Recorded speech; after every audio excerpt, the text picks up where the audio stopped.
Good evening, ladies and gentlemen.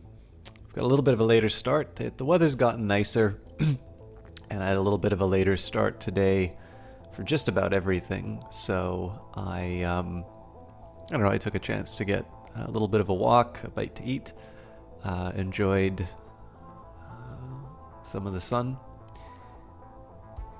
But I can't stay away from Stellaris for too long. I still don't get tired. I mean, obviously, I think there's some new art that's come in. So this obviously would have come in with Utopia. I think this one is up now is one of the originals. I definitely don't get tired of looking at the art for this game. It's very well done.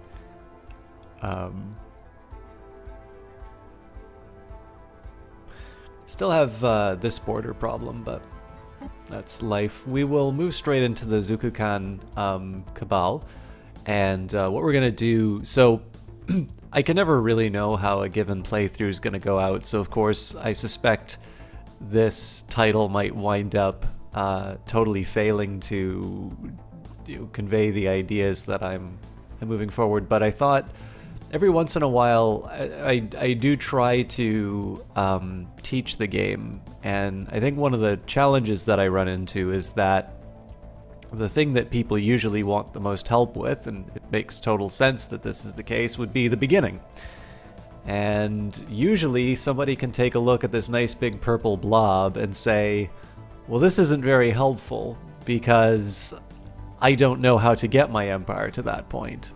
And that is a completely legitimate feeling.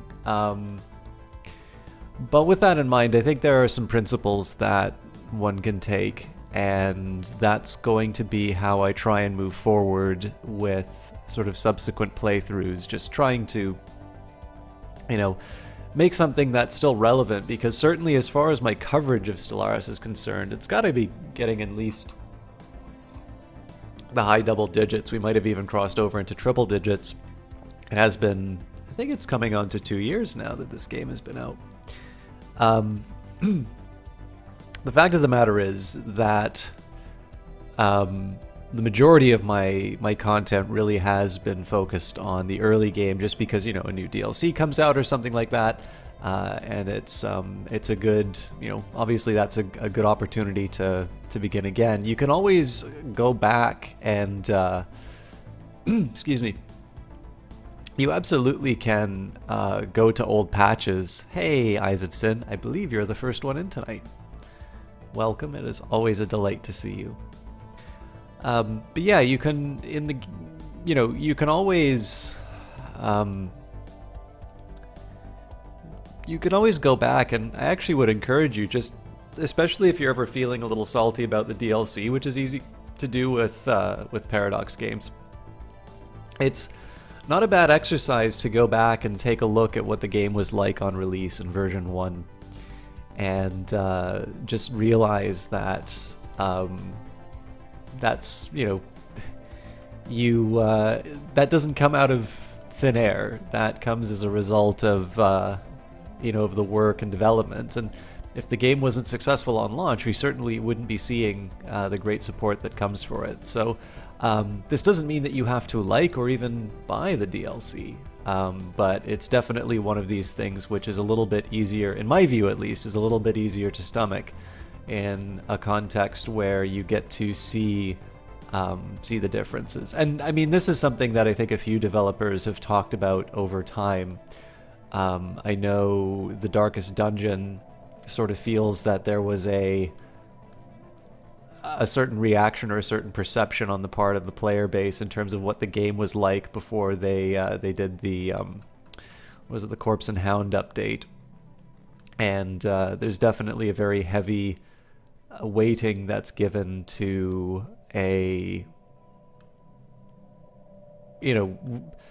things that you remember, the things that you'll remember the good stuff, and you'll maybe assume that the not so good things were introduced in later patches, where that's very rarely the case. So I tend to find a nice little antidote to feeling a little too hard done by DLC wise, although obviously Paradox was good enough to fashion me with a a key to Apocalypse, along with other Stellaris content as well. You know, I've found it to be a decent antidote to try and keep things in perspective. But the sales pitch is out of the way. So all of this I was talking about a little bit before was just, it's easy to sort of say, it's like, okay, well, I don't have an empire that looks like this. You know, what good is this? And I have a lot of sympathy for that. I would, of course, encourage you that if you do want to see some earlier stages, the start for this game was a VOD, so you can always check that out on YouTube. But I think there are still principles that you can hold in a playthrough like this. And there's a pretty easy one for us to reflect on right now, and that's the simple idea that we have. So last stream we talked about the Thucydides trap, which is an established power seeing a rising power, and it inevitably leading to conflict, and that was the Losvata League. And it wasn't so much that they were strong enough to do something about it, so much as they were in a position where they basically had, well, more or less all what's been turned into a sector now. And they had a military capacity which was greater than mine. So while their fleet power was still inferior, I was definitely in a position where if they put their industrial effort towards building up a fleet, I wouldn't be able to do anything about them. And given the fact that I'm never going to have good diplomatic relations with anyone who is basically just terrified of me, I sort of recognized that if I was going to cut them down and stop them from getting access to this really cool stuff here, I basically needed to make my move immediately. And so that's what I did. I declared war, and we chopped them down. Now, it was a pretty bloody battle because they did ultimately take a defensive pact with the Zom entity. Now, the Zom entity does have superior naval capacity to me. This is actually a bit of a problem. But they do have inferior fleet power and technology. So even though they have a lot of bodies to be able to throw at me, that doesn't necessarily mean that they're going to raise to a level that will cause me any concern. So this is sort of what I'm dealing with, the aftermath of, again, an admittedly bloody conflict, but one that I came out victorious on. I believe we still have a peace treaty, so that's for another 4 years. So what do we do about this? Well, the reason why I wanted to talk about beginning moves is because I'm faced with a very similar problem to what you have when you're on your capital world. I admittedly have more information about what my immediate expansion options are, but I basically know that if I want to sort of push, I want to sort of defang the Zom as much as I can. And what would be particularly good is if I'm able to sort of drive a wedge between them and the Losvata, but that's going to be a particularly difficult one. Hey, Jess, it's great to see you. I will be sure to do my shout-outs in a minute. And I was talking a little bit about trying to do some early stages. Actually, so one thing I was thinking, especially because there's a few of you in chat now who I'd love to play this game with, we can do a multiplayer game where there's no AI, or maybe there's like one AI, but it's a non-violent game, like one where you don't actually have to fight each other. It's entirely possible to co-op this game. I'm not going to suggest it's going to be the most fun way of playing Stellaris, but it's definitely one that would be good for learning the mechanics, and you don't need to feel like you're running behind anyone, because in the end, like, time will run by. That's it. Something to think about anyway. But yeah, so this is a very similar problem to what you have at the beginning of the game, which is you have limited resources and you need to make some decisions in terms of where you expand. You can't expand everywhere. And again, right now I've got basically 4 years where I don't need to worry about building up my my military. So what do we do with this? What is, what's the big deal? I have a few thoughts, and I think I'll bring up my options. And again, as always, these are like long beginnings, but I think especially if you want to learn the game, it doesn't hurt to sort of think about where these things are going. So we've got sort of neighbors here. We've got the Uri Assembly and the Raltec Royal Commonalities, the Endurga League, and then of course there are the Skrek Reavers. Now they might sort of wake up and become a force to be reckoned with, which is bad news for these guys, less so for me. But the more I move immediately to the east, the more likely I am to run afoul of the Skrek Reavers. So that's one thing I want to be a little cautious about. I don't want to poke that bear unless I absolutely have to. I would also, like, for my purposes, I kind of consider this my domain, but I haven't done anything to establish that as such. So there is an argument to be made that the Raltec Royal Commonality sort of needs to be boxed in. They're only going to be expanding either out west or up north, and so I need to start sort of putting myself into a position, at the very least, that I can capture a couple of choke points that will keep them from causing too much trouble for me.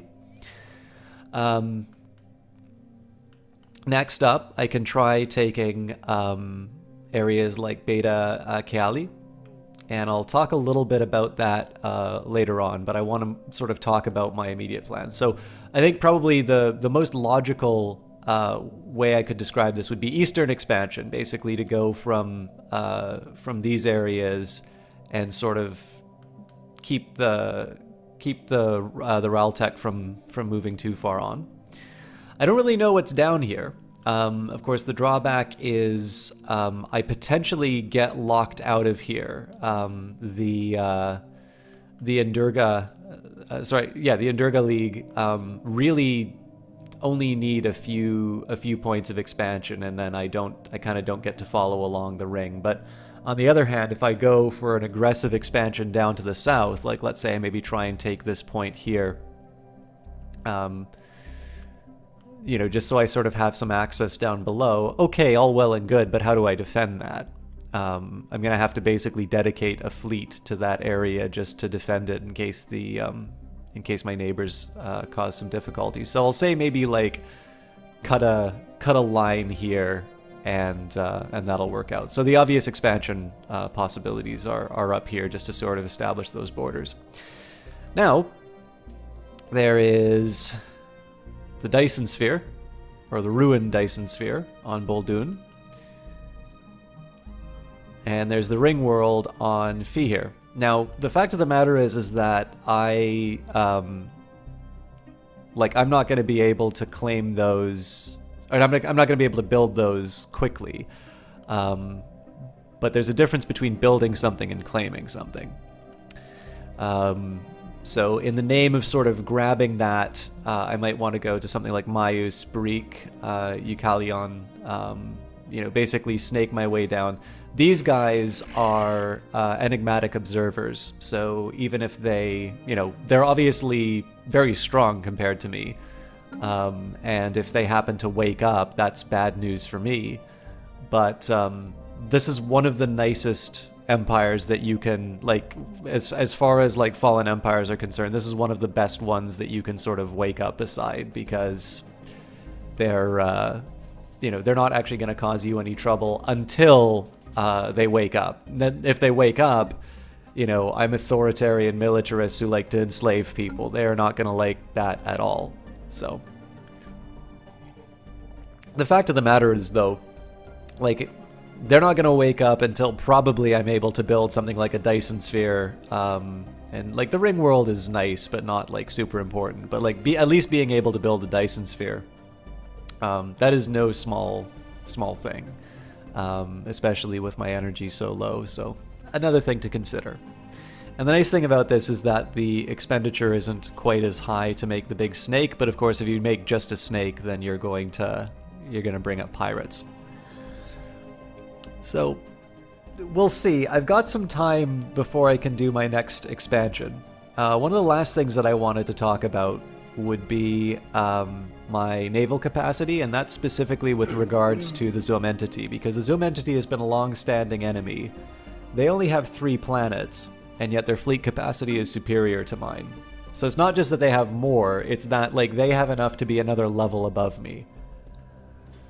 And it's easy to see, right? I'm not at my starbase capacity, and my fleet size is not that great. In fact, if I combine my 2 fleets, I'm still not able to, I'm still not actually able to field a full force. And part of that, I mean, I've only gained access to these new starbases fairly quickly. But the other problem that's kind of coming up is that I don't really think my population is where it needs to be. And I knew that would be part of it because that's just a fact of my species. Where are we? So they're slow breeders. But what you can see here, that basically you get a base 20, you get 5 from pops, you get 20 from the star bases. The star bases are from the things that you build. So in this case, it's trading hubs and okay. Yeah, that makes sense. Although I kind of want to put a trading hub there because energy. I feel like I need to get the Starhold technology quickly. So as you can see here, basically we've got yes, this isn't a colonized planet. So I'm debating here. I think probably I'm going to put I'm probably going to have to put at least one kind of a defense platform. But we can reflect on that. I don't have the minerals for it.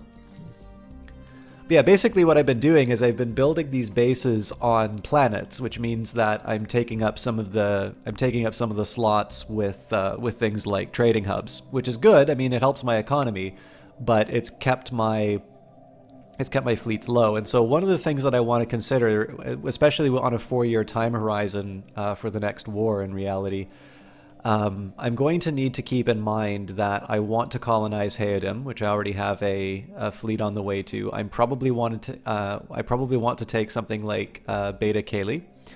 And that gives me a pretty good argument for moving towards this planet as well. So that kind of takes care of all of the colonizable planets. As nice as all this territory is, you'll notice that there's one thing that I'm missing, and that's the ability to colonize, my ability to colonize planets that I want. So I think the immediate plans, I want to plug up a couple of holes in my borders.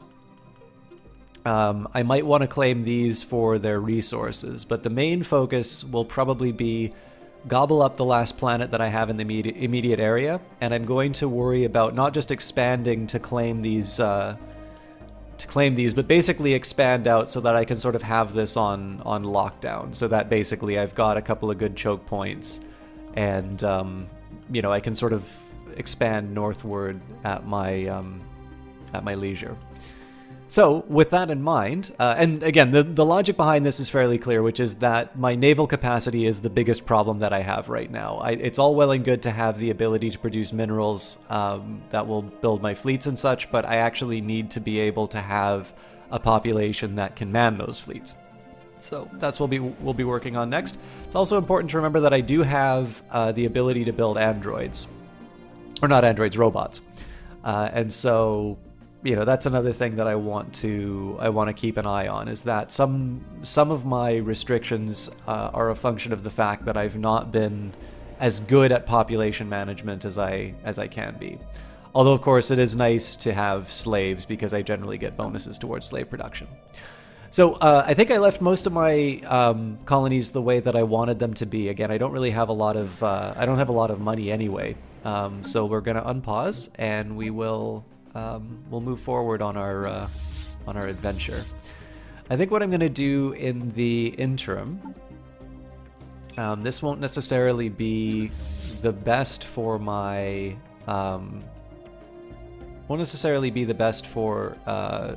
my energy reserves, but I'm going to take this fleet and I'm going to start taking out some obstacles. Oop, looks like there's a continental world. That's good news for me. Snerian secured. Snerians are large burrowing creatures that live beneath the dunes of the vast equatorial deserts of Korgus III. When these predators sense movement in the sand above, they immediately raise dozen-tall spikes from their backs in hopes of impaling something edible. Finding a suitable specimen proved difficult at first, until hundreds of tracked, remote-controlled drones were dispatched across the desert in random directions. This led to the discovery and procurement of an unusually large specimen that had grown more than 100 spikes on its back. Excellent. Construction complete. Alright, so put this thing to work. Tile blocker cleared. Energy is never a disappointment. Alright, so we're gonna basically I'm gonna take the Mipsy Armada, and we're going to clear out. So it's kind of important to be very specific on what I'm clearing out. I don't want to clear out these drones yet because I haven't built any. I don't have the ability to build a colony, or to build a what do you say? An outpost. So I want to be careful in terms of how I manage that. All right, so it looks like we've got more ancient mining drones. I think probably what we'll do then, this fleet's going to be on drone cleanup for the next little while, because again, I sort of consider this to be my territory, but it's not official. So let's find. What I basically want to be doing here is one important thing is to make a path that will allow me to colonize important systems. And then the second priority is I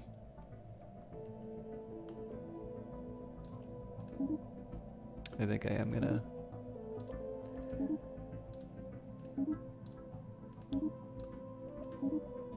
it's kind of nice to know what other opportunities are. What I'm basically doing here is I'm just finding out if I want to get really aggressive on these kinds of borders, or if I'm willing to sort of hold back and just claim the important tiles.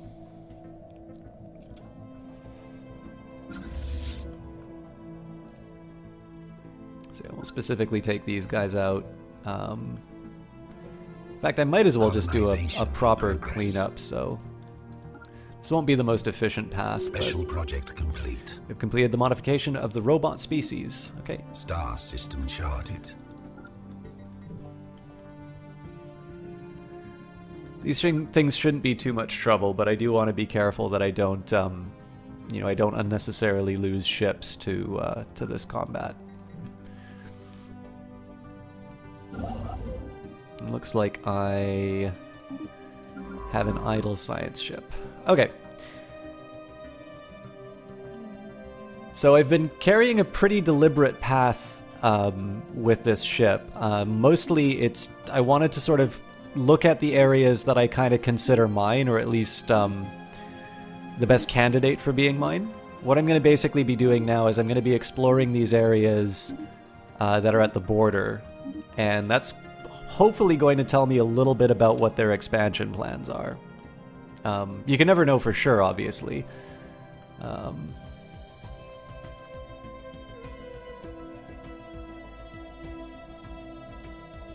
I better have a science ship that's working on the debris. Construction complete.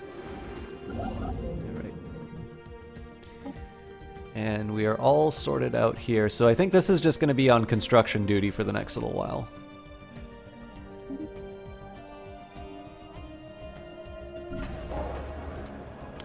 Slaves rally on Eglor Prime. Clandestine slave meetings at night raise levels of defiance towards superiors, and missing goods can only mean one thing. The slaves on Eglor Prime are radicalizing, spreading dissent and discord among their peers, and fear to the rest of the population. Whatever they are up to, it can't be good. This definitely calls for action. Alright. So it's not a problem yet, but you know what? We're gonna knock out a couple of units just before that becomes too big of a problem. In the meantime, I've got some leftover resources, so let's just find some tiles that are not producing what they should be. we'll start with, I do want to make sure I have Unity building, so I think at some point I'm going to build a gene clinic, but I don't want to build it on a tile that doesn't have, I don't want to build it on a tile that already has like a resource that's being produced, so in this case we'll go for the science lab. And on Nihal, this is a species that I don't control, so we will build the science lab. And that's all she wrote. Now, as far as this anchorage is concerned, I've used up all my my resources. So, my main reason for building those military units, by the way, was less about concern over the slaves, as so much as I just want to make sure that my army isn't exactly what it should be. So I kind of wanted to make sure that I wasn't neglecting that. But yeah, so as you can sort of see, it's not necessarily the most exciting set of circumstances, but it's something sometimes, like what I'm ultimately doing is I want to make sure that I'm in a position to be able to be ready in case something nasty comes up, is probably the best way I can put it. Let's go for the disruption generator. Well, that doesn't make a lot of sense if I'm building the missile battery, to be completely honest. Alright, now my construction ship is done here. I kind of just want to build as many mining stations as I can, but that's not possible at the moment. So we'll start with one, and in this case it'll be on the level 3. Okay, Foreign Empire claims their systems up. This is just the Zumb entity doing its usual thing. I'm not that worried about them. And we'll build research here, complete. And we'll build star system charted. Eventually we'll build attacking enemy vessels. Construction complete. So no hull damage, or well, a little bit of hull damage on a couple of my guys, but nothing too dramatic.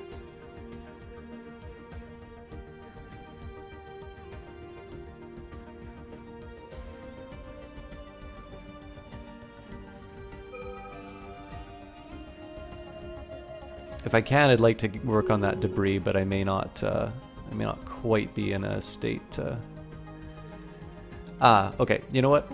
As much as I hate to do this, I don't like the idea of taking some ships that are actually damaged and turning them into...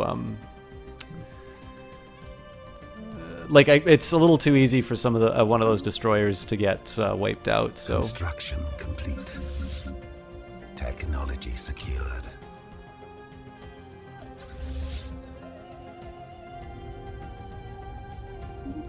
Alright, technology. Disruptor. Disruptors fire high energy bolts that weaken and destroy molecular bonds that hold together targets' constituent atoms. They are capable of passing through shields and armor to wreak havoc directly on the enemy hull and crew. And I think the best argument here would be the sensors, except for the fact that they're so expensive. So I'm going to go for the cheap option and go for the plasma thrower. Construction. You need to get a better grip on how to play the game so you can conquer the Cosmos as a terrifying matriarchal space cult. Eyes of Sin, if you ever have any questions, do feel free to speak up. I love answering them, and obviously I like talking with regulars, so definitely let me know if there's anything in particular that's causing you difficulty, but I understand that the game in general is a bit overwhelming, so it's easy to give an invitation like that, but that doesn't mean that it's particularly helpful to offer such an invitation. Looks like I actually lost a ship in that vessels upgraded in that encounter. I think I'm going to change it around, so we will upgrade instead of heal, and then we'll head after the bots. Okay.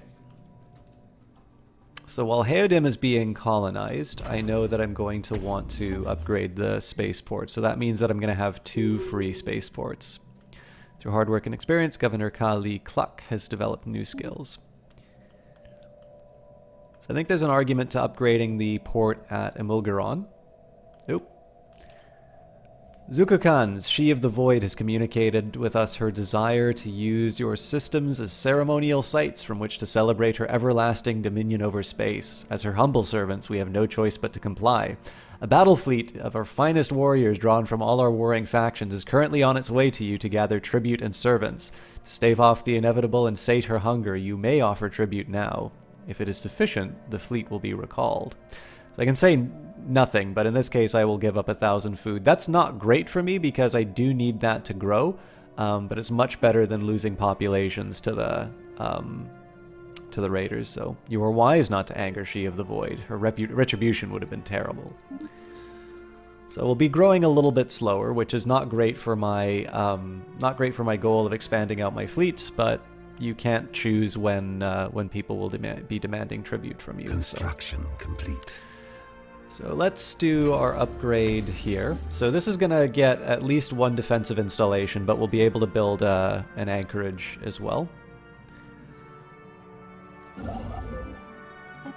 And as we continue on, we'll just keep building out our infrastructure. Again, I do still like prioritizing mining where I can. It's important to keep the energy at a level that it's... Like, you do want to get enough of a surplus that you're going to be able to recruit new officers. But I'm also sort of in a point where as long as I'm sort of in the black, I feel okay about digging into those reserves a little bit to gain more minerals. Again, minerals are going to be how I can build more mining platforms. So as long as I have a plan to gain additional energy through those investments in minerals, it's sort of just saying minerals I'm going to be constantly using. If I'm just stockpiling energy, that's nice, but it's sort of like dead capital that's not really doing anything. So several merchant ships passing in the vicinity of Eglor 1A have independently of each other reported anomalous readings coming from the direction of the moon. After studying these readings, experts on Camdor believe that it may be indicative of ancient precursor activity. All right. I do kind of need to get my science ships on a slightly better path to exploring this stuff. Construction complete. So let's... Construction complete. Construction complete. Star system charted. This is just kind of a kitchen sink approach to exploration, but this is going to take care of some of the outstanding tasks that I neglected. Ruined century away, the Nikanda system at some point in its galactic history evidently supported a vast orbital infrastructure of unusual proportions that has since been systematically demolished. There are large concentrations of debris in geostationary orbits around most planetary bodies in the system, including several massive space station hulks. The largest of these hulks is a colossal sentry array. Our initial scans suggest that when it was operational, this array was powerful enough to provide real-time sensor coverage over the entire galaxy. I think that's another megastructure that I'm going to be able to build. Okay, in the meantime, let's focus on some research stations. Here I want to be careful because I want to colonize this. I want to colonize this system, but I can definitely take care of the other tasks.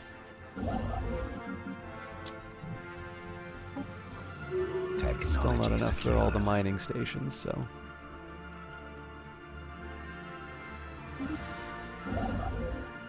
And looks like we're done here, so we will move on. All right, let's take a look at technology. Advances in material technology and deep shaft mining techniques allow geoengineering at previously unthinkable depths and temperatures. Magma hotspots can now be exploited, suppressed, or even relocated. So, Dangerous wildlife is a very tempting one. As is the habitability, actually. So, the only reason why I would want to go for dangerous wildlife is if I find that they're actually blocking too many important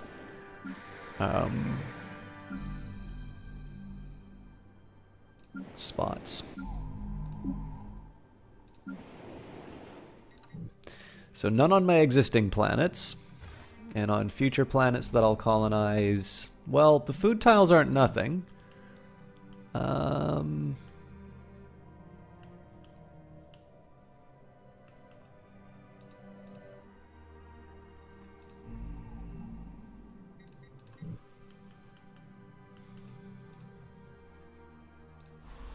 don't think they're enough to actually. This is a pretty high priority. If I can get rid of dense jungle, to be able to turn the Betharian into energy. So as much as I like the habitability, I think I'm going to take the adaptive bureaucracy just because I'll have that done very quickly. And it looks like we're moving on to Starhold, so that'll be helping me out with my other problems. So, all right, I'm able to put more people to productive use. And the question is, where do I want to do that?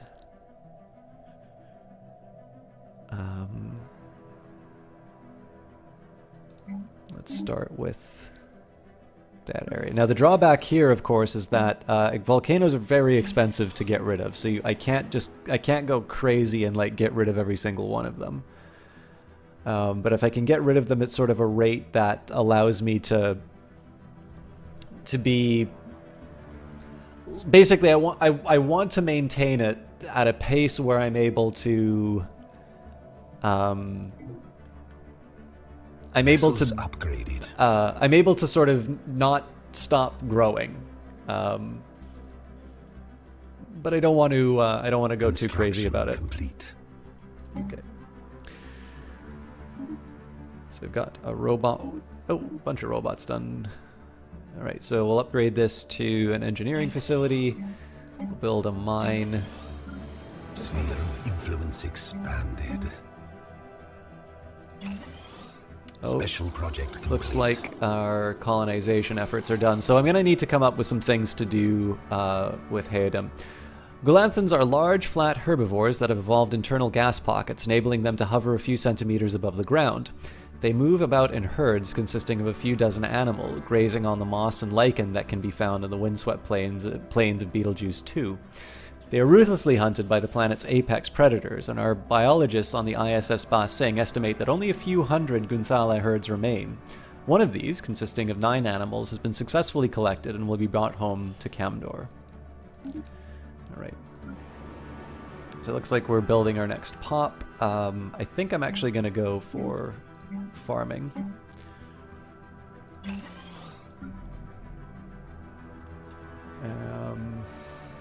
I don't know what I want to use this person for yet. Looks like they're unhappy. That's because of habitability. Ah, tidal locked. This world is tidally locked around its star, meaning that one side always has daylight while the other is locked in eternal darkness. If life exists here, it is likely limited to the twilight regions where the two sides meet. And my radical slaves, man. Alright. This looks like we're well on our way to... Oh yes, there should be a slave processing facility at some point. I don't have the money for it.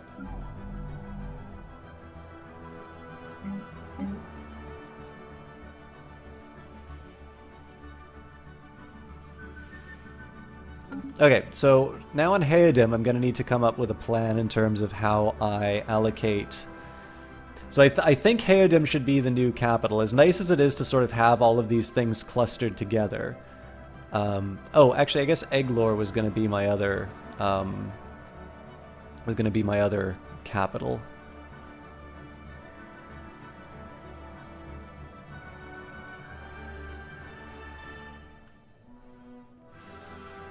I mean, I'm going to give it up sooner rather than later, so let's... I think we'll just rip that band-aid off right now. This is probably going to be a bit painful resource-wise. This is their problem now.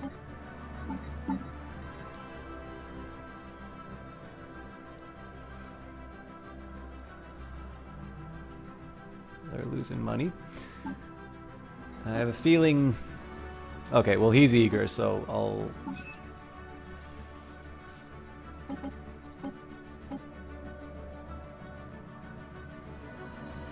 Yeah, so the big problem here is this thing's losing money right now. But it can't really be helped, so...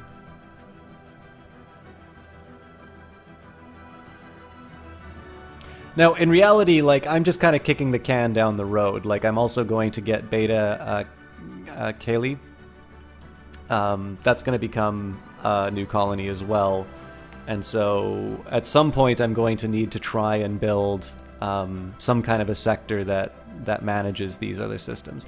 Of course, I can always keep it small, but I think Heoden makes a lot of sense because Tisra and Beta Kaylee are sort of in that area. I don't have to give up too much if it really comes down to it. K5, how are you doing? I'm always very happy to see that emote. Thank you for subbing. All right, I think we're gonna hold off for a little bit just to rebuild our resources. And notice here we do have some influence, so if I want, I'm going to be able to sort of clean up a little bit of my... Construction complete. I'm going to be able to clean up a little bit of my my borders. But now, one thing I'm going to do here is I'm actually going to avoid building... I'm going to avoid constructing anything in these areas because really the AI should be taking care of that right now. So the question is... I think I am going to wind up taking Alpheka. Construction I didn't necessarily want to. I wanted to actually... Nah, I really should be taking... Star system charted. The resources here are just too good, so... Tile blocker cleared. Alright. But I'm going to be able to build out here. So this is basically about... these moves here, counter to what I wanted to accomplish in this area. This is mostly just sort of patching up holes. It's important to remember that this is not just a cosmetic change. This is actually something to stop pirates from generating. It's admittedly low, it's 11% right now, but the fact of the matter is there's still a chance that pirates are going to emerge. And again, I haven't been doing a whole lot to spread out my navies, so they can do some pretty substantial damage to my infrastructure, which I'm going to feel in my pocketbook. So, the idea here is just, again, patch things up where I can. This also gives a good motivation for maybe bringing my, you know, my fleet in to clean this up and claim that territory. And then this is kind of a no-brainer here, right? Because I'm basically going to be able to capture these two areas for myself. I'll add them to the sector, and then the AI can take care of maintaining it. Now this is my responsibility, so I'm going to... I think I'm going to build an energy mining station just because I'm a bit dry. Played a rather long session with a few folks over the weekend. You managed to learn that you have much to learn. That's true of every Paradox game. I'm quite... I'm alright. That was a pretty good day. I definitely got a slow start, but it was enjoyable. So... and I'm playing Stellaris, so that's always good news.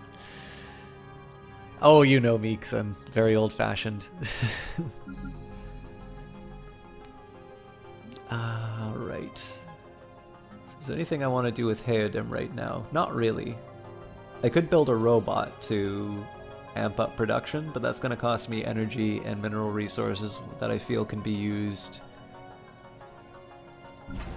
for other things. So for instance, I'm going to start with a trading... Do I want to start with a trading hub? Yes, because my spaceport should be in the far reach, I think. This is pretty close to existing spaceports, so we'll do a trading hub and then we'll do an anchorage next on that planet.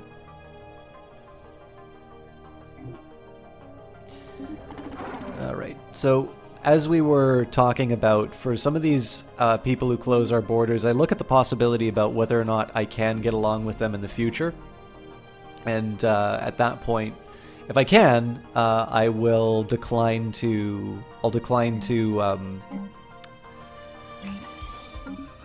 to close the borders. If it's something like, you know, egalitarian pacifists or something like that, I'm, you know, I'll just say, okay, well, you're closed off.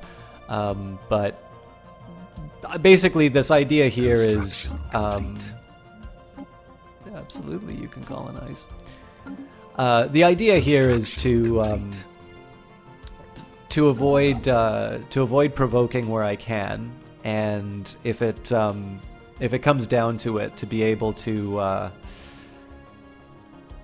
that's the best way to put it. Construction complete.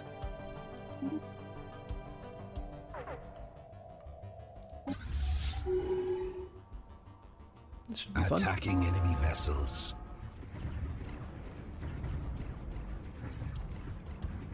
Basically, open up the possibility of a future alliance or something like that with a potentially, with somebody who doesn't necessarily need to be an adversary. So I know 2 ships went out of the fight. I don't think we've lost anything yet. Star system charted.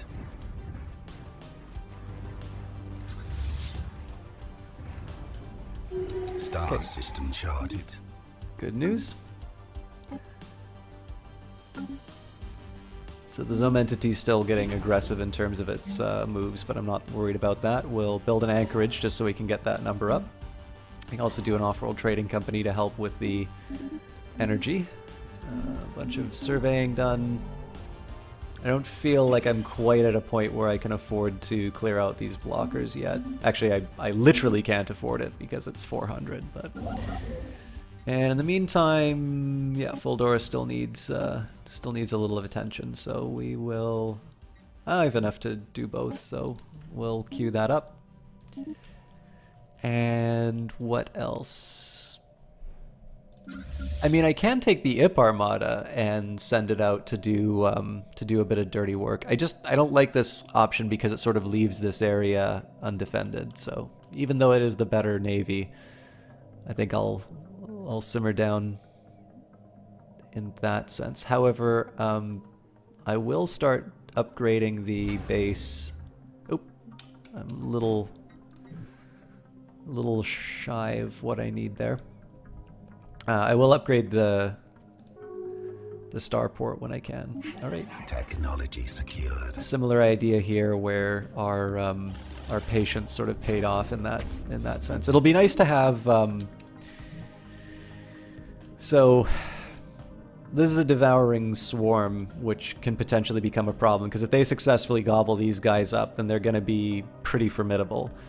And again, I mean, the Zum and the Lazvada are not, they're not pushovers, so.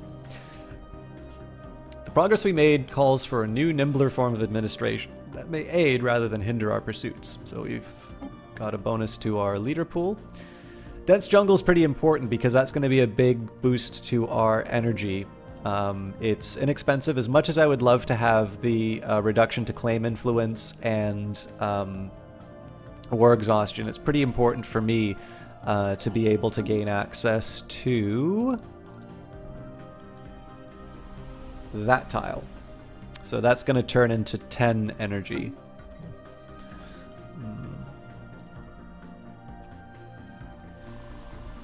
Actually, that's also going to be here, so that's another good argument for really getting my act together and expanding out there as quickly as I can.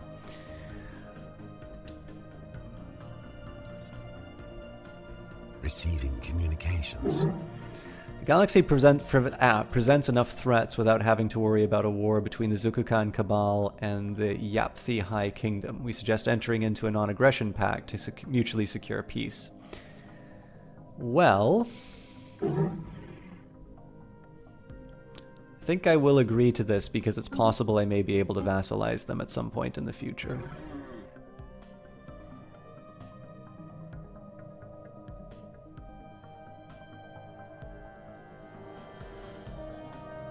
Yeah, I'm definitely going to need to grow before I can sort of enforce it, but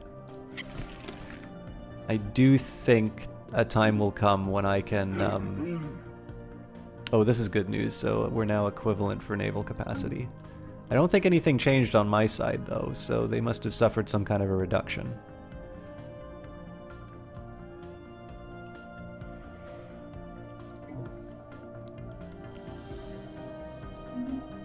We're already upgrading this, right?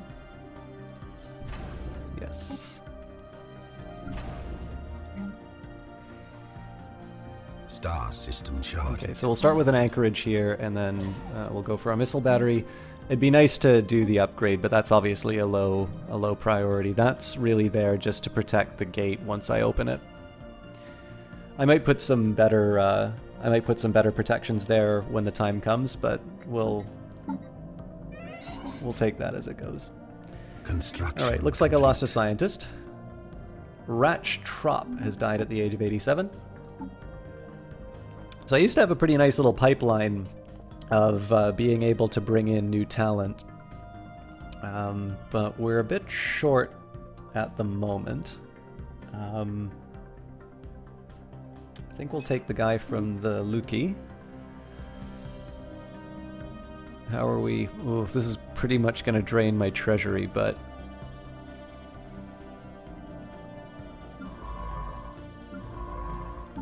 I do want to keep the March of Science carrying on, so he's a genius. I should actually seriously consider moving him directly into the lab, but we'll get him to have a little experience on a ship first. All right. So the Zemmerpuck Khan has entered. Okay, it's a migration treaty, so I'm not as worried about that. I mean, they are expanding, but again, it's important to take a look here. Pathetic fleet power, inferior technology, and equivalent size. So, and I know they're also not close to our borders. So if I do go to war, I'm basically going to just crash into HIF and do as much damage as I possibly can. Oh, actually, they don't have their fleet station there anymore. Okay, I'll reconsider. As space traffic increases, larger and more defensible star bases are needed to maintain control over system space lanes. So this is a pretty important one for me because it means that all of my home systems are now actually able to have a meaningful number of anchorages, which means that this fleet cap is going to be a little bit higher fairly soon. Now, I think deep core mining is the best one for me to go for here. The reasoning is that, so it's 1055 out of 5500. Autocannon is technically the cheapest thing for me to go for in the, in the cost. All of these are higher, but obviously I've got a pretty big start on deep core mining, and it's going to be something that I can take advantage of over several planets. So I'll start with that, and then I know I'm always going to have that autocannon available because I've already started some research on it. So that's generally how I think of that. And as we usually do in like a system, let me just double check what the star is. Yeah. In this particular case, I go for something that'll give me a little bit of an offensive edge. Construction complete. All right, so I get to focus on my planets for the next little while.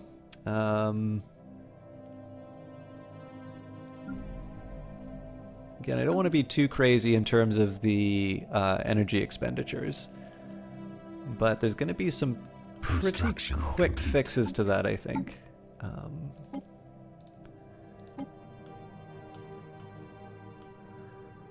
We'll see. So for instance, this planet I want to get roughly an idea. Like, there's not a whole lot to upgrade at the moment. I also have no idea why they put a robot on this facility. Construction complete. Surely that robot is better served. Oh, I see what's going on here. Star system charted. Yeah, that is a pickle. And I don't have the energy to realign. All right, well, I'm gonna have to deal with that in a little bit. A bunch of construction ships just came online, so so much stuff on Alpheka, but it's so expensive. I think in this case I'm gonna go for energy where I can, and this region, right? So that the AI should be taking care of that. I'm going to get it. Well, we already have something expanding out here, so what? I want to... Technology secured. Have some kind of representation up north? I'll figure it out. Weapons that eject destructive balls of high-energy plasma at targets. These plasma projectiles are extremely effective at eating through ship armor. And I think we'll go for the additional research alternatives, although I don't make too much use of it at the moment. Okay.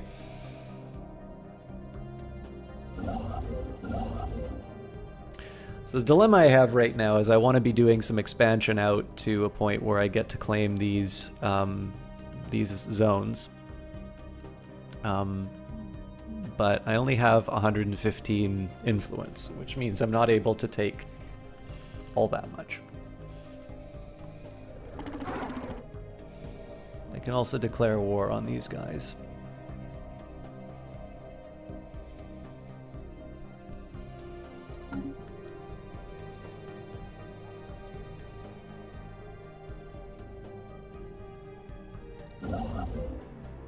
I'm pretty sure I know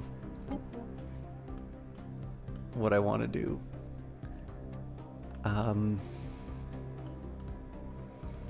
Okay, honestly, I think this thing I'm just gonna park for now. I hate doing that, but it's actually my best option right now.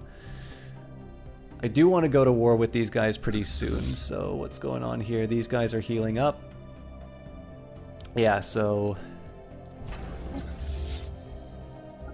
now, again, this is a little bit risky because what's going to happen is I'm going to leave myself wide open to the Lasvada.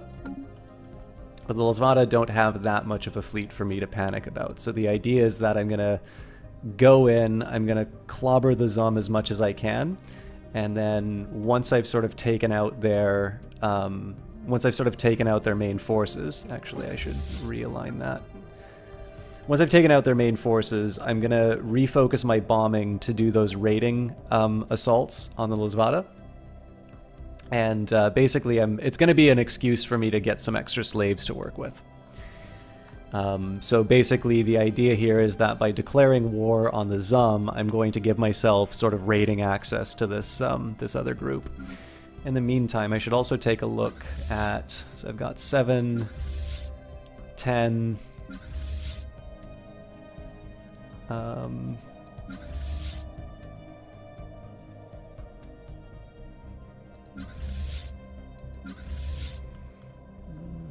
I might as well knock out a couple of corvettes. Actually, no, we'll make it a destroyer. Won't be ready in time, but... I'm also going to get these upgrades out of the way while I'm flush with cash, or minerals as the case may be. And still don't know what I want to do with this, so...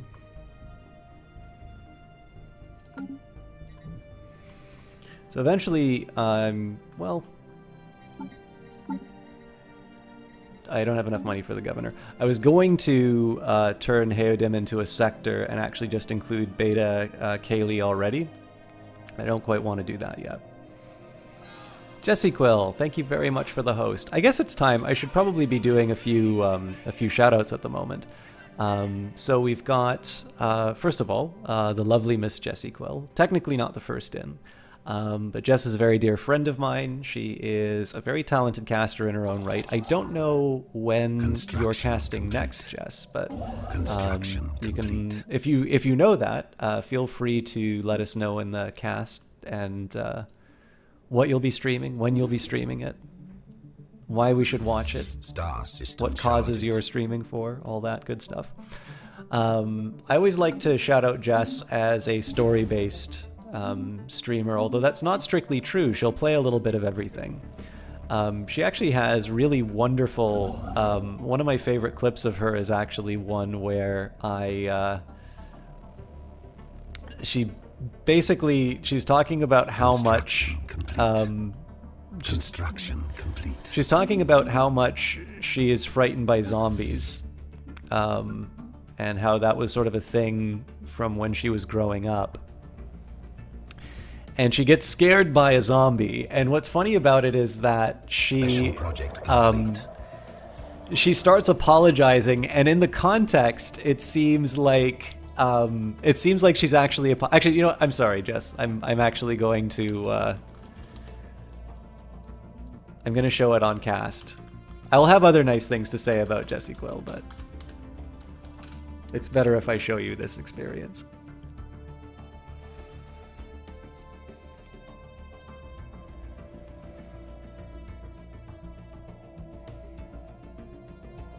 Or I would if Twitch would let me load it. Maybe it knows that I'm trying to stream other people's content. Anyways, Jessie Quill is somebody who is incredibly selfless, both in terms of what she gives to other casts, what she does for communities. Obviously, I would not have the same... one of the things that I think is most important, and something I very directly benefit from in the case of Jessie Quill, is the number of things that I don't need to deal with. Just because of how she, what she sort of understands what comes up. Oh, thank you so much. She sort of understands what I need. This is a fantastic example of what she needed, actually, or of her sort of knowing what I needed. But basically, she knows what's needed. She is able to sort of anticipate those. And as a result, I'm able to sort of focus on the cast, which is important because I am very easily distracted. And again, it's one of these things which you can sort of take for granted. And as a viewer of a cast, you'll never necessarily, you'll never really be able to say, oh yeah, I know that specific moment when the mod stepped in and kept the caster from having to deal with something themselves. Like, in the end, the only thing that's really felt by Jess's presence is the fact that my cast is, that much better than what it otherwise would have been. And you don't get to see the counterfactuals. So you have to, it's one of the reasons why I take this time to give the shout out and remind people of who she is. So that speaks to her personality. But in terms of her cast, she's definitely very sharp-witted, and she is... she's kind of capable of streaming anything. I just like shouting at her out for her story-based games because I happen to think that's where her smarts are on display the best. But what I will show you here is her facing her childhood fears. I believe I was the one who recommended this as a highlight, but here is Jessie Quill playing Resident Evil 0. Don't know. When I was younger, I used to be incredibly scared of zombies because my dad would play this game when I was younger, and like Resident Evil 1 and 2. And I would hear the zombie moans and the menu sounds and the save room music, and it scared the hell out of me. So I had a huge phobia of zombies to the point of where I couldn't consume any zombie media. Yeah! Sorry! Sorry! I'm so sorry! I'm so sorry for yelling!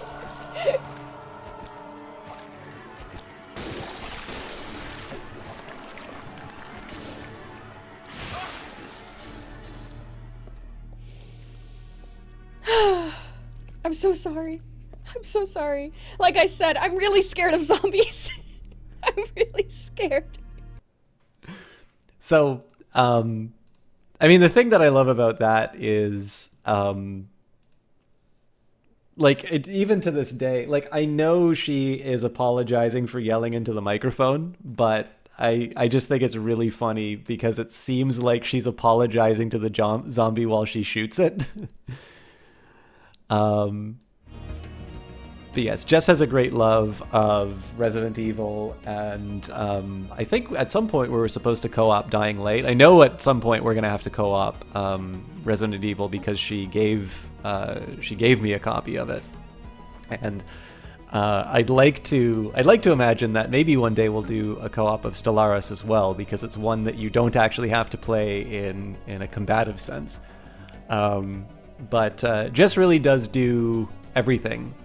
She's very, like I said, she's a very talented entertainer, as well as being able to, sort of maintain these communities and that. And I think it's one of these things which I don't mean to put her viewership on blast, but I definitely know, being a moderator for her, one of the things that I don't think she gets enough credit for, and I definitely don't let her know enough, is that I can kind of get what it's like to know. So I think most casters have something that they consider to be part of themselves, something that's either important or something that they're trying to do, and it's not always clear whether or not an audience picks that up or not. And I can definitely tell you that Jess has many more talents and abilities, and there's just elements of herself which are clear on the cast for people to see if they look, but I think they're definitely very easily overlooked by a lot of her viewership. And I think one thing that's difficult with that is it's potentially a very lonely experience. And so when I say that Jess is the most experienced caster, this is also in a context of the fact that there are definitely a lot of people who watch what she does and don't really appreciate it for exactly what it is. And that's not a fault of hers. That's maybe not even necessarily a fault of the viewers. I mean, that's just a difference in terms of what they want to get out of it versus what she's offering. But I think it is worth mentioning because it's hard to sort of sustain something like that if you feel that people aren't quite, connecting with your material in a way that you would want them to. It is sometimes difficult to sort of maintain that, and Jess has done that and been able to keep a good attitude doing so for a very long time. And so whether you like that clip that you saw, or whether you admire her qualities, or if you just simply want to see this, person who helps me out on my cast quite a bit, there's lots of good reasons to watch Jess, and I would definitely encourage you to do so. We also have The Eyes of Sin. The Eyes of Sin is responsible for my lovely emo. It's an incredibly talented artist and somebody who I'm always delighted whenever I get to see her. I'm delighted to see whenever she puts out a new piece of art. But she also has a wonderful broadcast on her own. She's got access to a slightly better computer at the moment, so that's translating into some goodies for you and I to see. But she's another great creative soul, very kind individual. Hopefully, I know she had a big move ahead of her, and I hope this translates into things looking up for her, because she really is a sweetheart. She's definitely very supportive of the cast. And I can definitely say that I have seen I can't do a proper A/B test, but as close as I could, I did actually test to see what the sub numbers were before she gave me those emotes. And definitely it's translated into more people subbing to the channel than before. So definitely I owe her a portion of my monthly stream income from her work. And again, she really likes Stardew Valley, and I think she's planning on playing the Red Strings Club at some point in the future. So those are a couple of things to really look forward to. But again, just another chance to put a face to a name that always comes up in chat. And then we've got K5. Now, K5 is a camless caster like myself, although that may be an offensive connection, to say someone is like myself. Perhaps K5 is different from me in the good ways. Whereas I am a scumbag, but no. K5 came when we were doing Surviving Mars. I tend to see when I'm watching him, he tends to be an Elite Dangerous, but I know as a Stellaris player, does play Surviving Mars.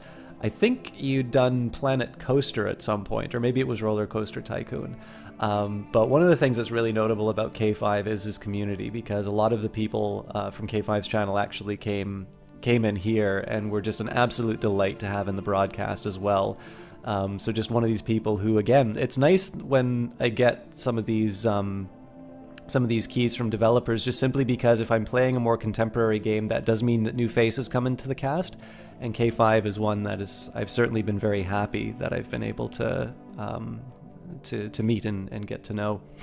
And then, of course, most importantly, is one of the people who seem to have jumped onto the Cultist Simulator bandwagon in a very similar way to how I have. So that translates into some support for a game that I think is very, very much deserving of the attention, that's for sure. But also just simply is another perspective, another take on that game. So I'm definitely happy to suggest that you check out whenever Cultist Simulator is on and such. All right. After an extensive search on the seabed of Eglor Prime using a small fleet of mini-submarines, the crew of the ISS Ba Sing finally managed to corner the elusive target of their search, a live Tarblack.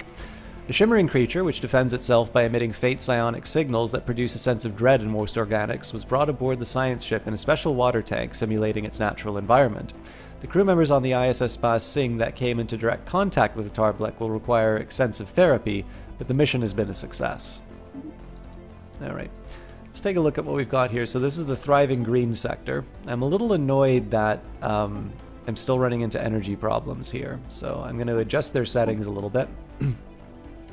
And they're currently hoarding minerals, so I'm going to start taxing them for that. Okay, actually, those are all the settings that I want, so I think I'll keep them in double digits for now, and I won't tax them on energy because obviously they're in a little bit of trouble in that sense. The problem is I don't really know where I want to expand out. Maybe we'll see what we can give them here. All right, the Mipsy Armada. Where's the other? All right, the Ip isn't quite where I want it to be, so we'll hang out for now. As always, guys, if you do have any questions about Stellaris, I am happy to try and answer questions as best I can. Construction complete. Technology secured. All right. Thorough cataloging, gene sequencing, and computer modeling of exobotanical ecosystems coupled with gene editing and dispersal mechanisms allow us to reshape alien plant communities to our liking. Alright, so I can add another core system. That actually would kind of help me with my efforts to colonize Beta Caeli. I think... I don't like that I'm doing this, but I am going to do it. Construction complete. Sort of opens up my options. Oh dear. Okay, so it looks like I was out of the chat room. The last thing I saw was K5 saying, and thanks System Chalk at 9:27. So if you've said anything in about the last 2 minutes, I've not been able to read it. Please let me know, or please retype it in chat if it was something that you wanted me to see. If it was for chat, System charted. that's fine. If you said something ignorant, I'm going to assume that Jess already smashed you. Star system charted. All right, exception is if Jesse Quill said something. At that point, I need to know what it is. Preferably, it is if it is something about my green eyes and sexual charisma, which I rate very highly and think the rest of you should as well.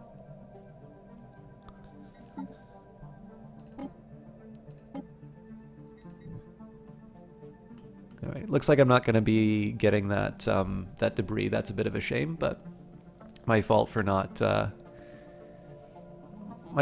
being more on the ball with that. What else? I think I am still gonna cruise along because my my energy is so low that I don't really want to be putting a colony ship out for too long of a period and draining my energy resources. But that is something I want to work on. Obviously, I've gotten myself to a point where I can sort of field a full I can field a full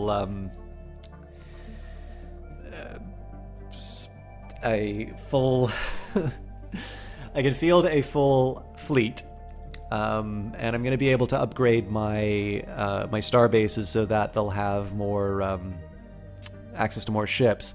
But again, there's definitely there's more work for me to do. There's more that I can get. There's more that I can get done. So I want to get those anchorages up before too long. A thorough investigation of Eglor 1A has unearthed evidence of a past Yut presence. An away team from the ISS Ba Sing has managed to bring a relatively well-preserved artifact back to the ship, which should soon hopefully increase our knowledge of this ancient civilization. Sadly, they're still equivalent. Sadly, they're still equivalent. Again, in the worst case scenario, I just raid them for resources. In fact, we should probably get that party started before too long.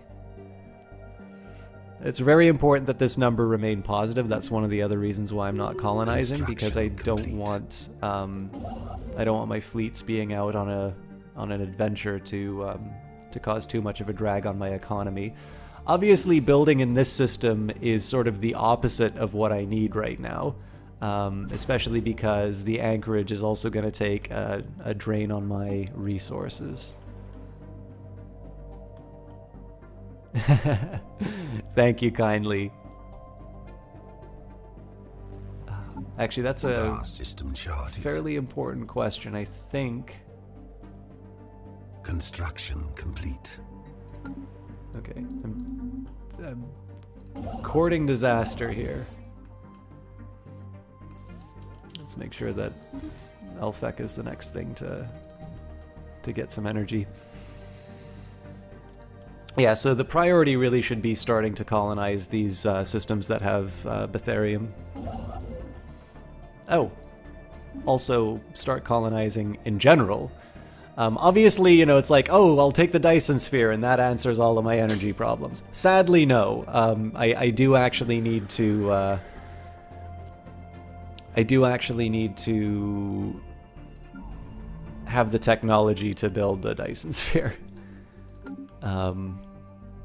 But yeah, I think right now, so this is one of the drawbacks, is that I am going to be on a little bit of a holding pattern for the next while, but it's a fairly straightforward one for me to get out of because Vega, Nikonda, Birzun, all of those are going to give me some energy.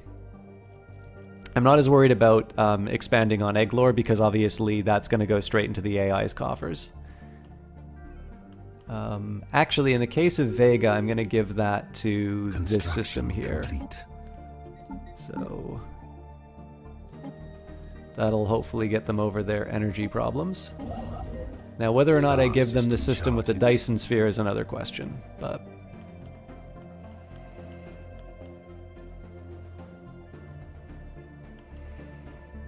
Oops, I overshot my target. Construction complete. Okay.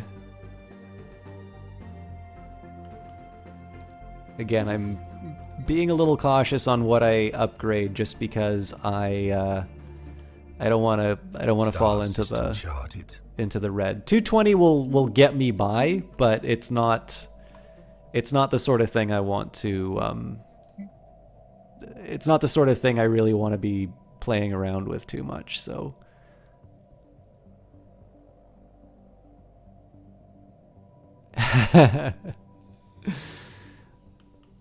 you guys are very kind, and I know my eyes, if, I don't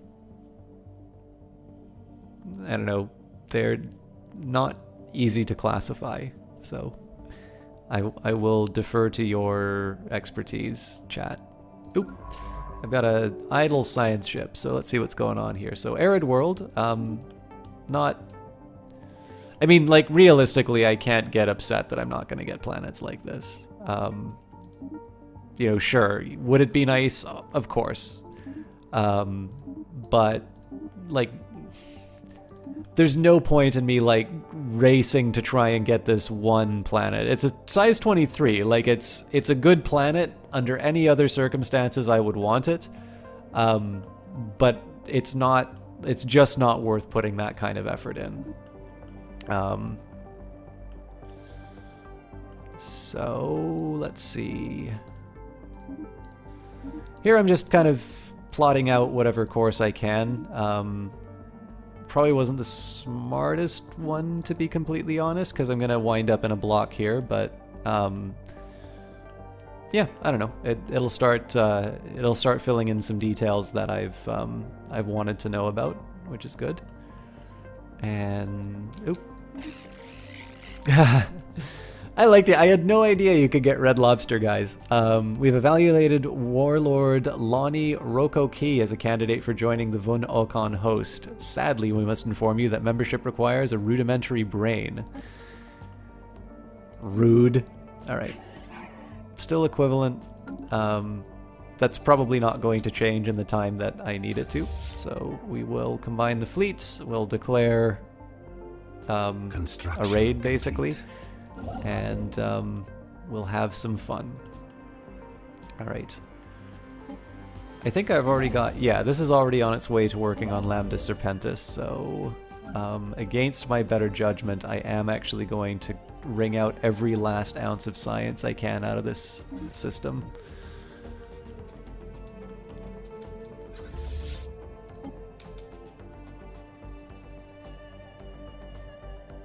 Construction complete. I do kind of want to be clear on what I'm getting out of this, but I think it's going to be worth it, especially just because I'm going to be able to get another peace treaty, which will obviously, it'll deny them resources, and it'll gain some for me. So when we declare war, I will plunder. I could also humiliate them, but I don't think that's worth it.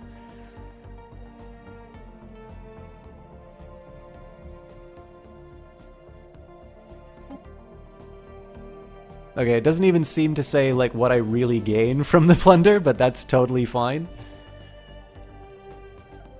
We have declared war to safeguard our interests. Sometimes you just need a good war to, you know, to get the blood pumping. So again, the important thing here is that I want to cause as much trouble as I can inside here, but my real focus is going to be trying to take slaves in this system. Okay.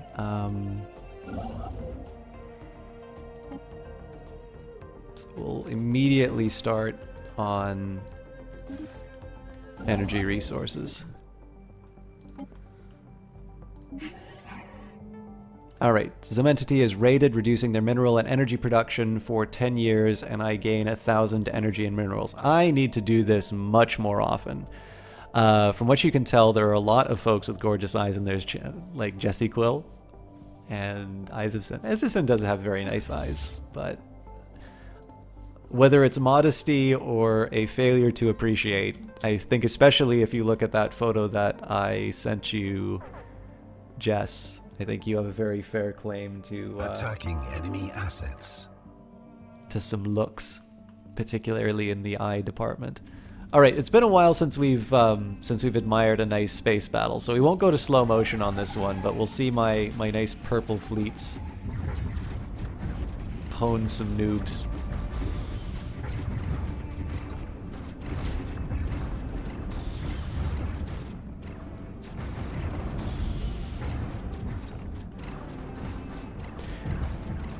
If I could in Iron Man mode, I'd actually show you what you can do with a controller in this game. So one of the biggest priorities for this fleet right now is to go to the systems that have like star bases. Oh drat! I'm gonna have to turn this fleet around. I should have thought about that. I don't want to do an invasion because I'm not actually gonna gain the system. Well, what if I did this?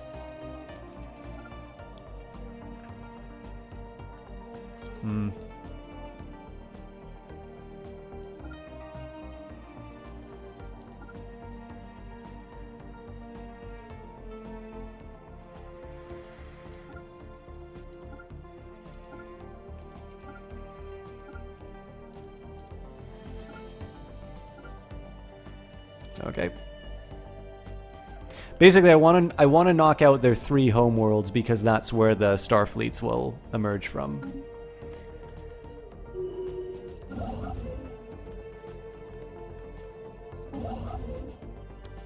And in the meantime, let's take Myos. Construction complete. And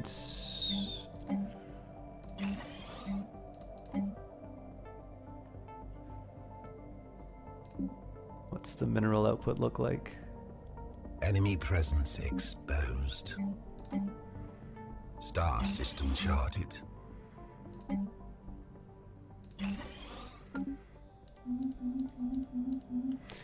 What are we looking at enemy presence wise? Nothing to get too scared about. The 1200 fleet strength I do want to pay attention to. Oh, actually, that's an important one. I definitely want to take care of that.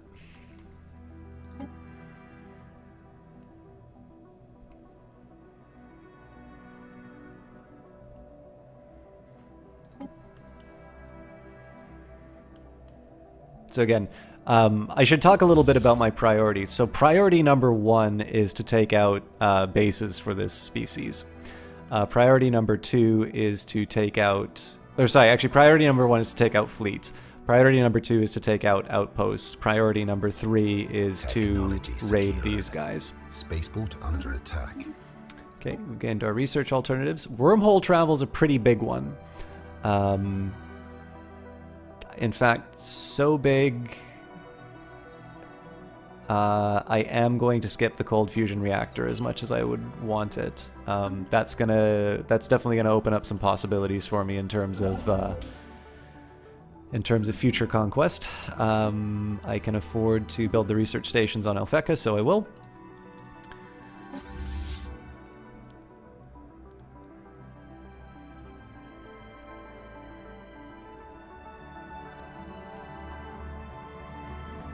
I'm tempted to make a bit of a detour after... So again, I'm going to go after these guys.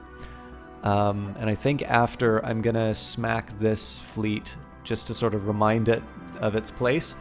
And then we'll head back. Because, I mean, again, once we take out these ports, like, it's kind of game over for the Zum. Like, we're basically going to do whatever we want to their allies. But I don't think I can kind of afford to ignore all of my...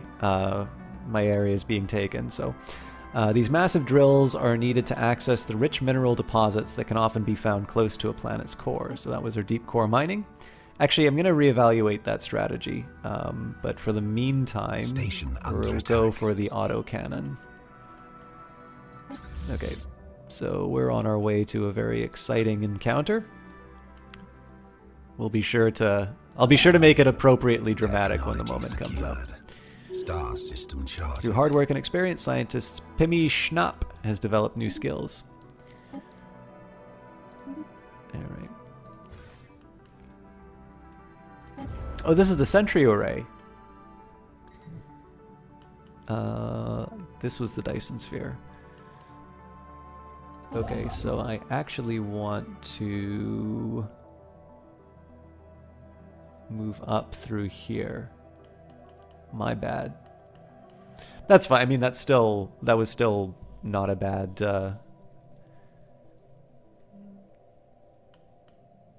Actually, in that case...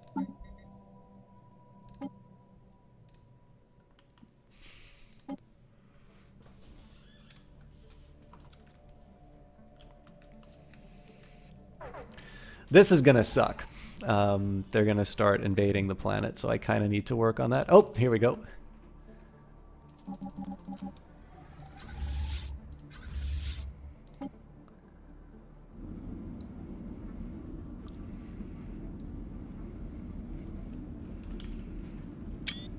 Oh, damn it.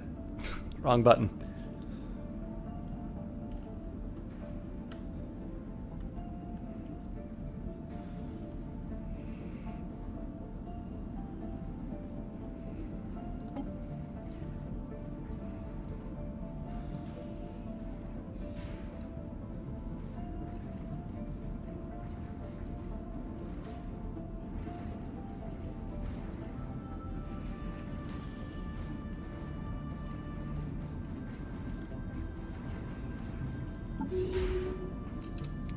They ran away.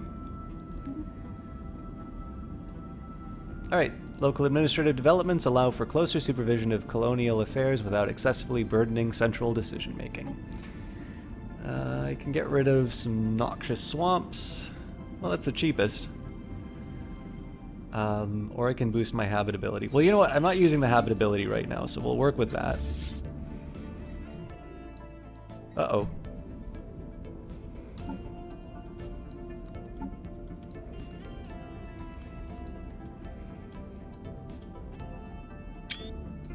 Now I've gone and done it.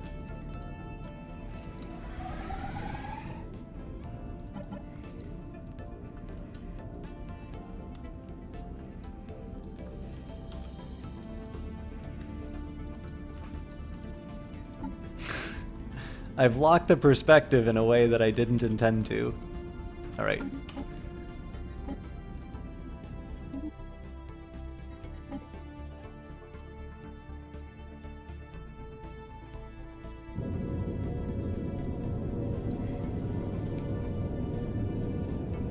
Alright, so I don't know what's causing that, but boy, that's beautiful. Let's just sit and enjoy this for a moment.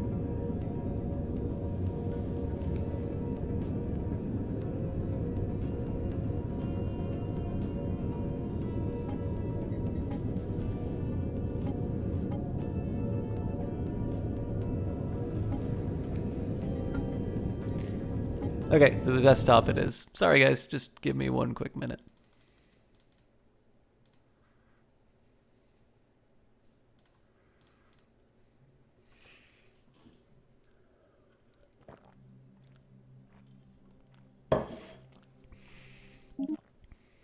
I'm not saying I don't like it. I'm just saying that you guys probably wanted something a little different for gameplay. What I was trying to do was to get rid of the overlay for the fight, and I clearly forgot what the correct button was.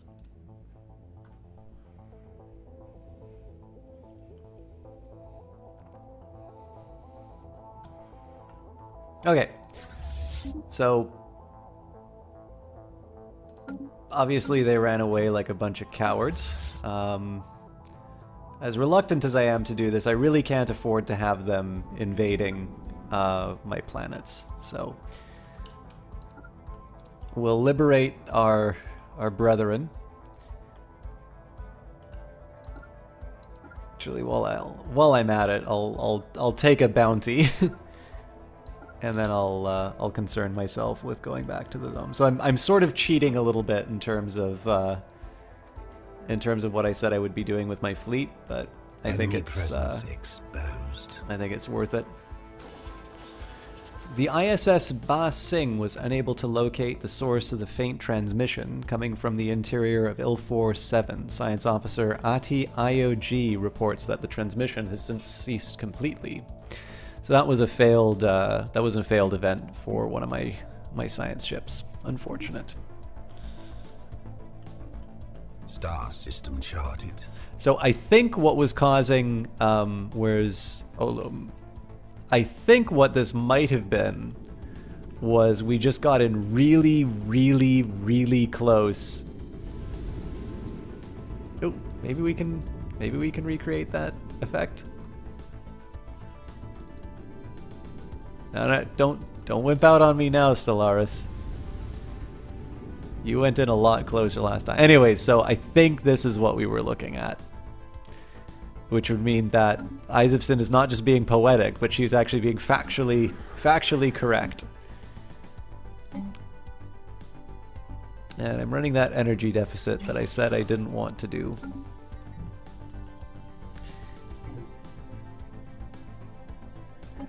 So I just want to double check. So my war exhaustion is 6, theirs is 7 right now.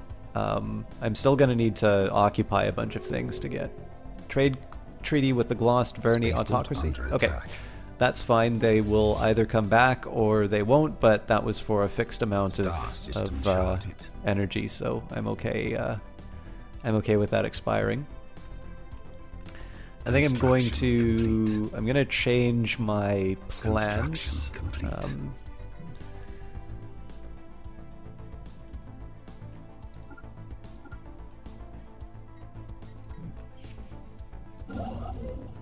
Is the screen frozen? Oh, damn it. I'm sorry, guys.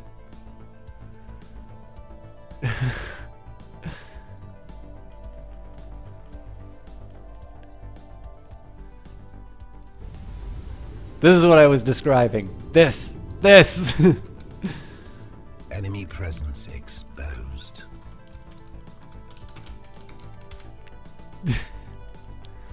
Okay, where are the enemies now? Oh, yep. Getting ready to invade. So yeah, this is obviously I want to do something to hurt them. I want to make sure that they are paying for I want to make sure that they're paying for taking territory like that. But it does mean that they're able to sort of divide up their attentions in this way, which is not great for me, to be honest.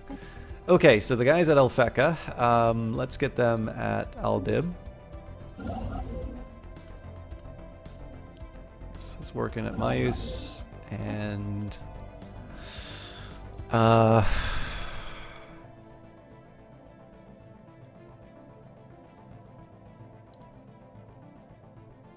think I can afford Beersun. I'm probably going to regret it later, but... See, what I really don't want to take this this area, but I know if I don't, that they're just going to come back with an army. So the other thing I can do, of course, is split my fleet, but I don't want to do that at the moment. The ISS Ba Sing never made it all the way to ZI-3D2 to study the anomalies surrounding it. The ship, along with science officer Ati Ilo-G and crew, blinked out of existence as it was navigating the debris field, and then reappeared minutes later. Ati Ilo-G reports that they found themselves briefly in some extra-dimensional space. External viewports revealed that they were surrounded by countless ships of alien design, suspended in a seemingly endless void. Before the crew could get their bearings, the vision abruptly faded and they found themselves back in a regular space. However, roughly half of the crew are missing. Science officer Ati Ilo-G speculates that they may have been selectively trapped by some unknowable mechanism in that strange space.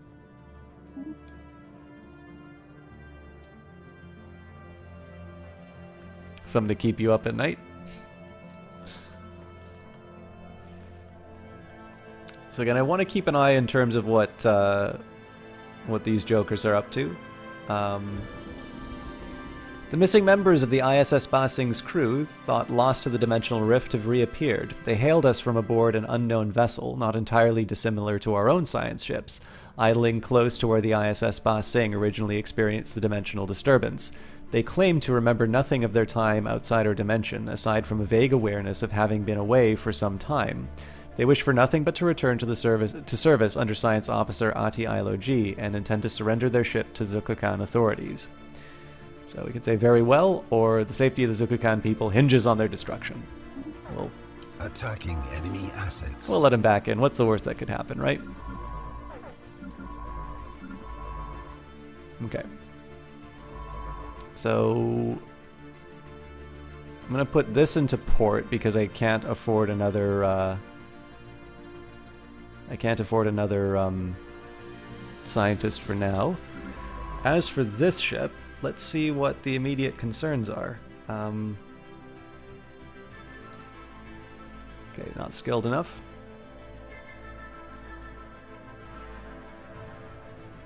Oh, I definitely want to research the debris. So one of the nice things that the game does when you click on a science ship, it actually shows you anomalies and sort of things that you can research. Wait a minute. Oh, it has to be skill 5, not 4. Okay. And actually, it looks like there's not a whole lot for them to do, so we'll survey and.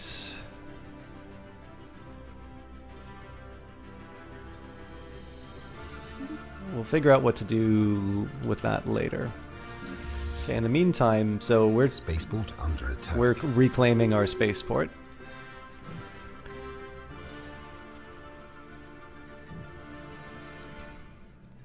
So this isn't great. Obviously, I'm attacking them at sort of a strong point, but it's I do think it's worth it. Okay, so station under attack. Quite know what I'm going to do with this guy yet. Star Oh, we got system another charged. tradition. It's been a while since I've done one of these, so I need to think a little bit about what my next move is going to be. Well, we're on the supremacy or the domination track, so we'll finish that. So we've got a new ascension perk. Sorry, I should read Protection Racket. Our obligation to protect our vassals from the dangers of the universe is one that we take very seriously. Alas, seeing to the defense of their world doesn't seem to come cheap. So we can go for technological ascendancy for additional research speed. We can sort of devalue our programming practices and write spaghetti code, which makes it harder to understand our ships as well as gain our sensor range. We can increase our starbase capacity. That wouldn't be bad, but at the moment I'm actually at a... I'm using fewer fleets than I would like. Or, yeah, well, fewer fleets and fewer ships. Bonus to monthly unity. I'm inclined for one vision. Mastery of nature, which will help with a clear blocker. We can get bonus to core systems. Shared destiny is also kind of tempting because of the integration cost, but I feel like a boost to unity output and governing ethics is not a bad way to go.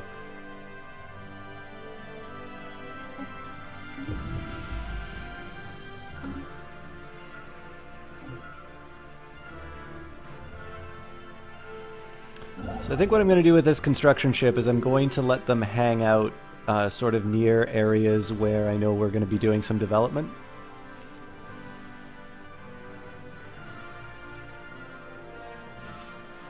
Construction complete. Oh, that's very convenient of them. Star system charted. So I think I am actually going to smack their base just to give them something to work on. So reclaim Aruz, and then we'll take out the fleet. Looks like they're getting pretty bold. So they're taking Ascant. They're actually probably going to be able to do some serious damage at Nihal. So I kind of need to keep that in mind before I go on too many adventures. Looks like the Zum have also built a new defensive platform at Brink. So are they heading for Nihal? Yes, they are. So one thing I don't like is that I'm sort of on the defensive right now. Colossal impact crater hints that something big collided with the surface of this planet once. Research it. Okay, so for some reason they decided to stop being productive. That's not so helpful.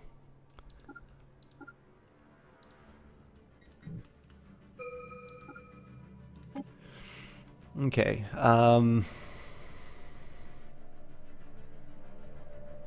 definitely interstellar campaigns. I want to be able to make these guys pay.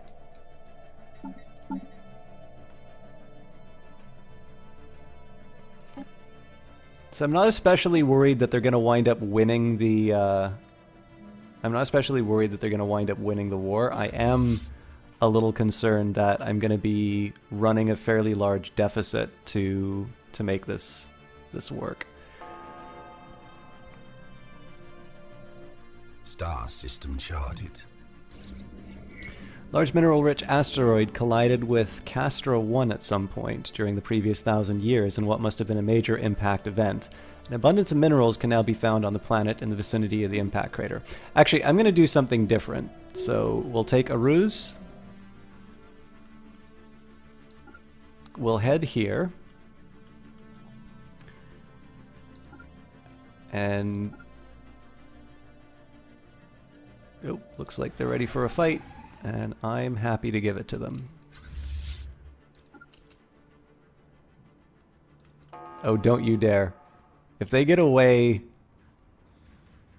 yeah, they're not gonna engage. Star system That's so charted. frustrating, because whenever I try to do that, they always suck me into the combat. But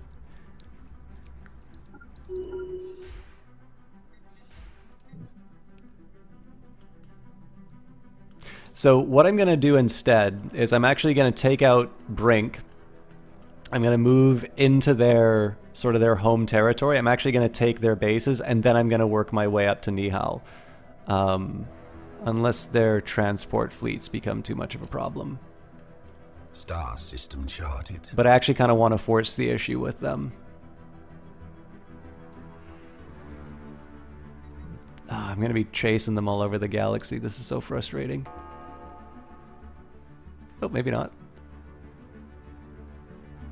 How in God's name are they able to ignore my fleet? I am definitely not allowed to do this when it's any other circumstance. Attacking enemy vessels. Anyway.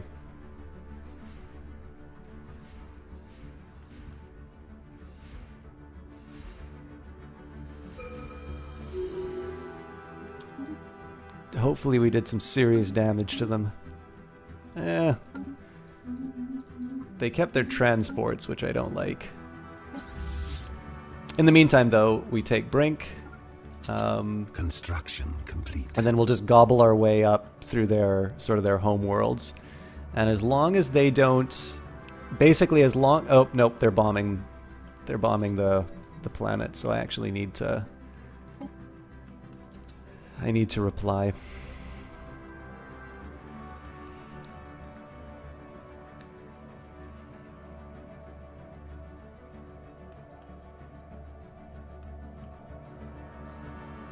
Building ruined.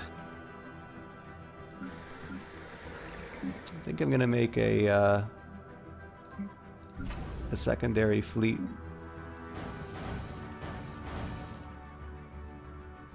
So that's 8.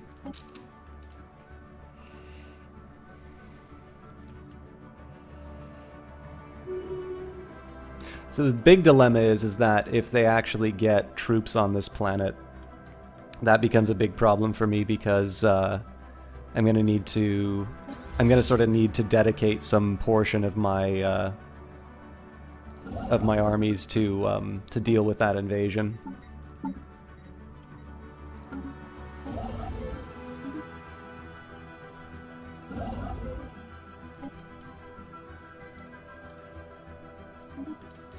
Construction complete.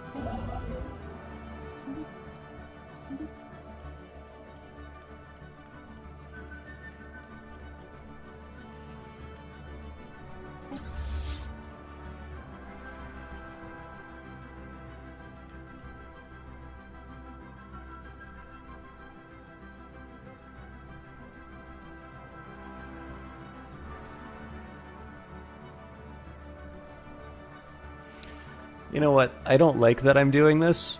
I changed my mind again. Secured. So we've gained our autocannon. Let's go for the plasteel armor.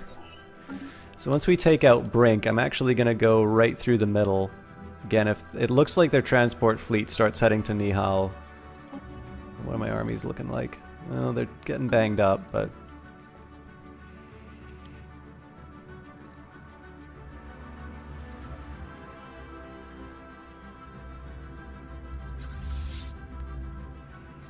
We're going to Athos. I basically want to see where these things start moving.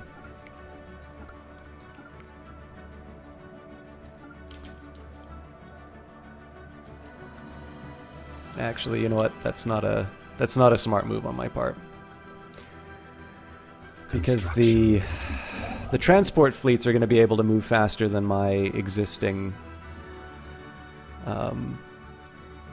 oh, bad luck. The Lizvada are... Oh no, that's one of my guys that are doing that.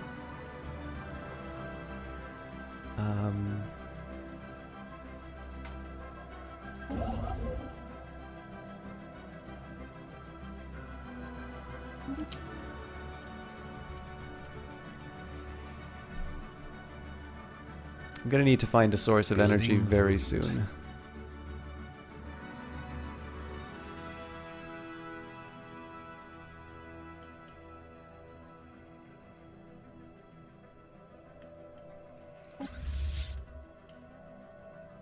So the good news is that I'm kind of keeping my attrition down. Clandestine slave meetings at night raise levels of defiance towards superiors, and missing goods can only mean one thing. The slaves of Nihal Prime are radicalizing, spreading dissent and discord all among their peers, and fear of through the rest of the population. Whatever they are up to, it can't be good. This calls for action. Enemy presence exposed. Okay, so it looks like they got tired of their bombing run, which is generally good news for me. Let's see what... Oh, it looks like they're getting ready to come after me. That's actually not going to be too bad, because what can happen is I'm going to meet them somewhere halfway to Escont. I'll be able to get Nihal back.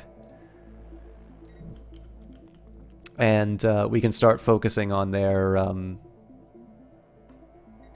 we can start sort of focusing on their...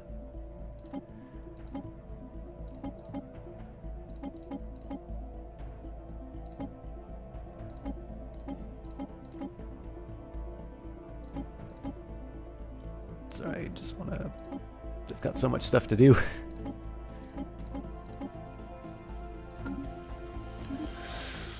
Basically, so they're taking the pressure off of Nihal, which is good. I can actually start repairing it, I think.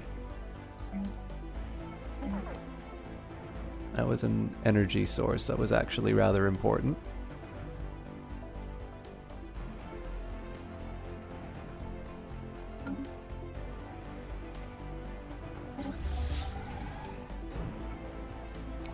What was that?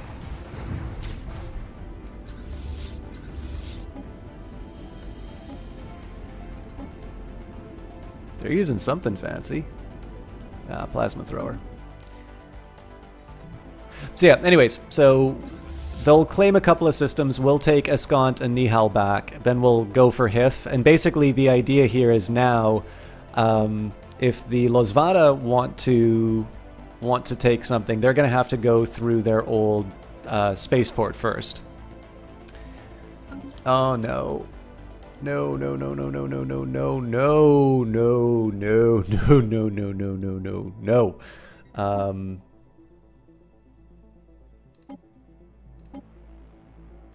Decorous old buddy, old pal.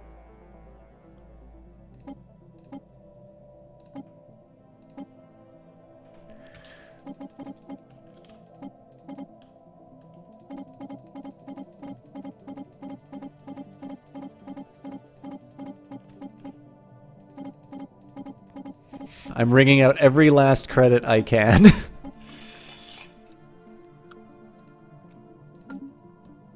And we also had somebody who wanted my resources.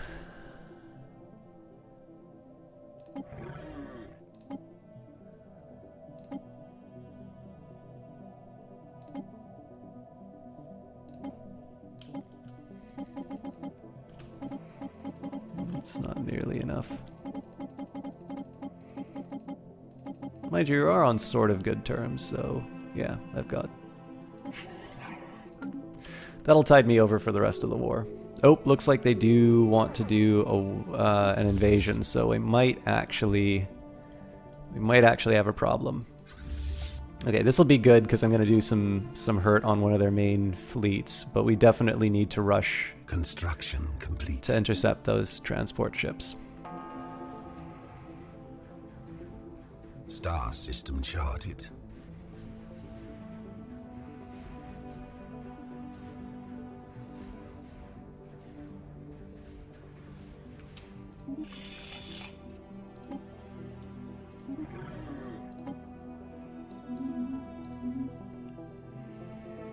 All right, I've got science ships that are idle, so let's get back to our priorities. Sorry, I'm going a little quiet because of the combat, but it's not a good habit.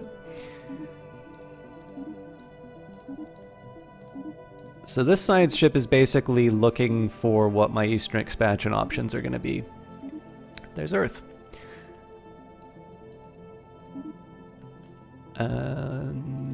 This one, I feel like... Ah, yes, well, that doesn't have a captain, so that can't really do that much. Okay, so Breek is already being developed.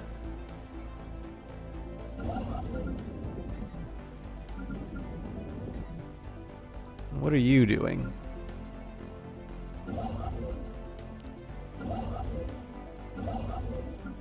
Wait, that doesn't make sense. It says another ship is performing this order. Who? This one. Do I really have 4 construction ships? Jesus.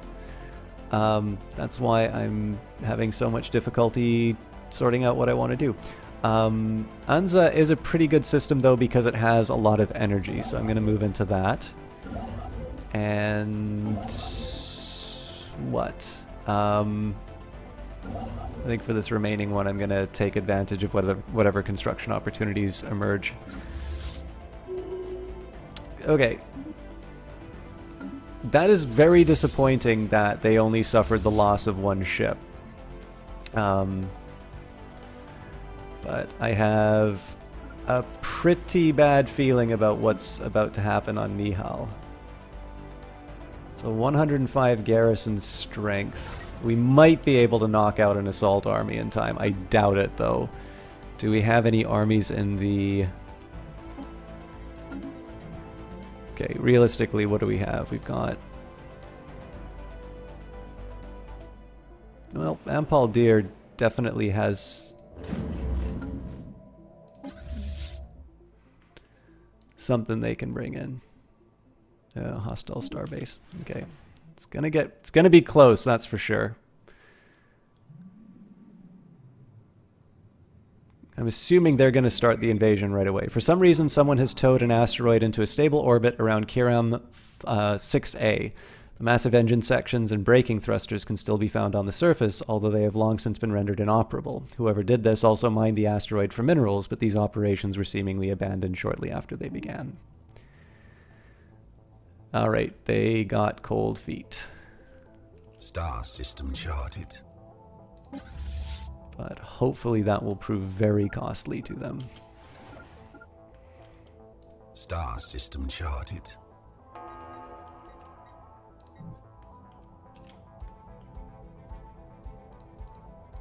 So right now I'm just reclaiming my systems, which isn't spectacular, but it has to be done.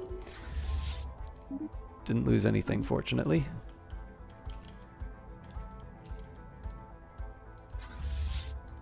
Might want to be a little careful where I keep that fleet. And then we'll knock out a couple more armies just in case. So I think those guys are sadly going to get away. We'll see. It's going to be close.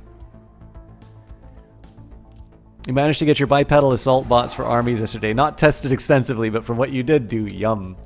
See, this pisses me off a lot, because the instruction is clearly to take out the transports, but it will always force the outpost attack. And it really does feel like that, like the AI is able to make moves that that the player isn't allowed to.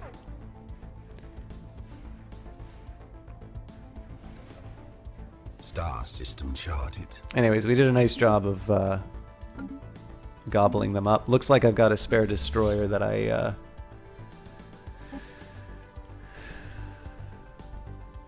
Actually, realistically... Oh crap, what did I just do?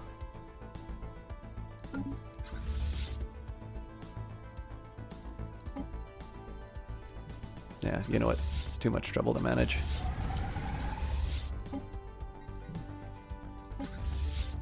Okay, so first things first. We'll reclaim... Oh, for fuck's sake!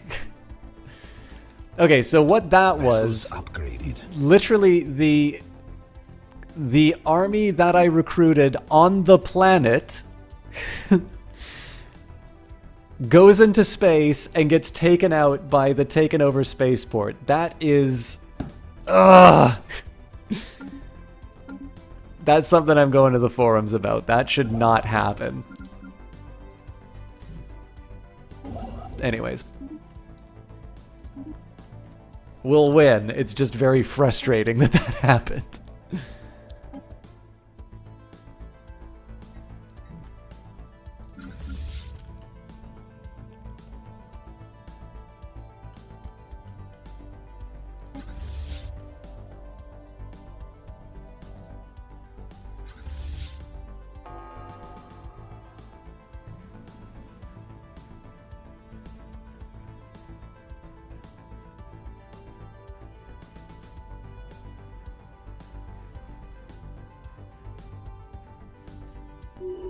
It is worth mentioning we have actually lost some ships doing this, but I mean that can't be helped. So against my better judgment, I think I'm going to throw... Actually, no, I'm not. So I definitely need at least one destroyer. I've got... Okay, so I can get rid of one destroyer and 4 corvettes. So let's see who's the most damaged.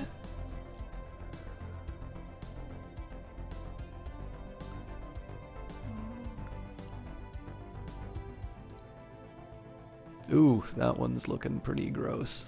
I'm on the verge of losing quite a few destroyers.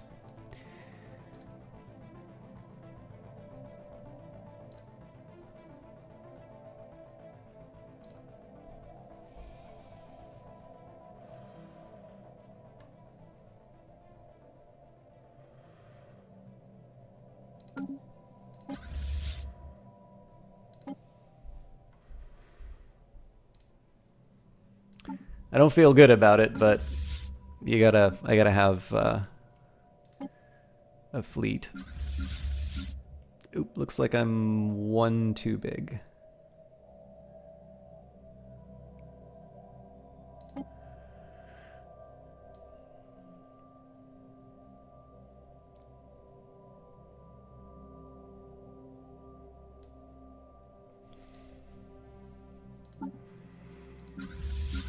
Okay, so these ones will get upgraded or healed. These are gonna combine. You're right. It is like when you think of how absurd that is, it's, you know, it's hilarious. It's just in the context of the game, it's like, oh my god, why does that happen? All right, so the plan. What?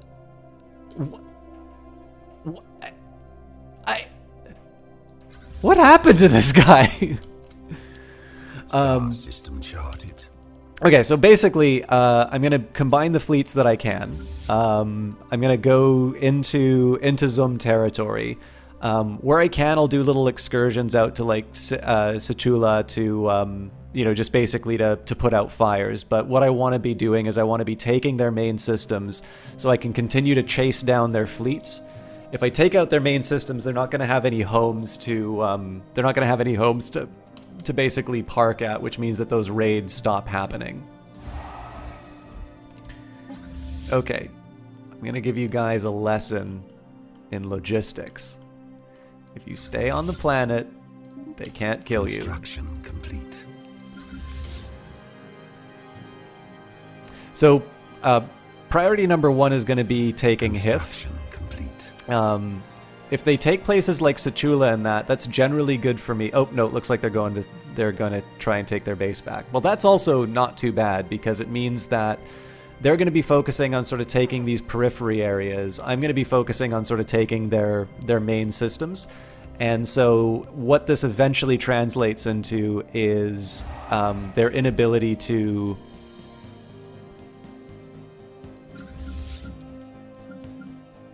Did I really say to make...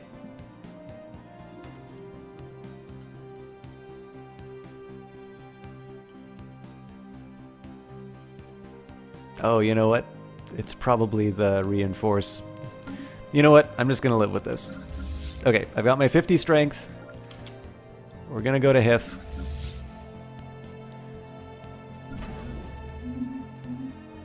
We're going to cancel the rest.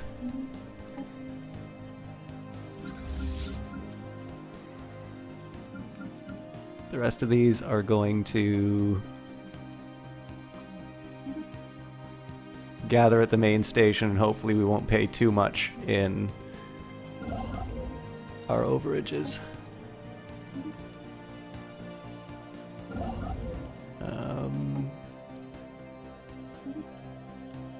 This is basically just a straight up race to get size 17 continental world. The nice thing, of course, is as I draw this line, it also means that they're not, you know, other races are not going to be able to claim that territory. Vessels upgraded.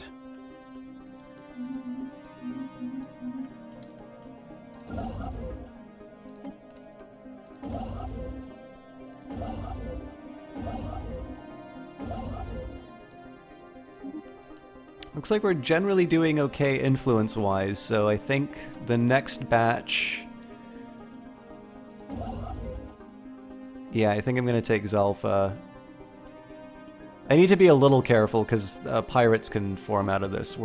Although, actually, we're at an all-time low of 9. That's all All that energy I'm losing is from my ships, I think.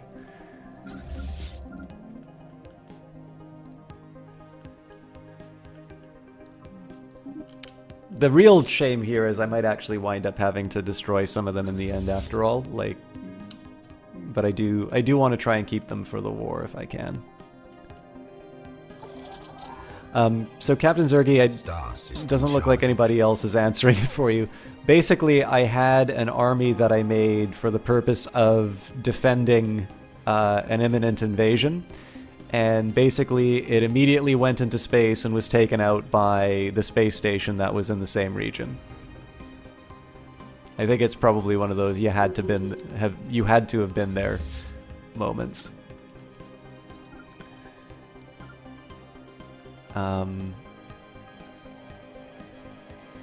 Yeah, you know what?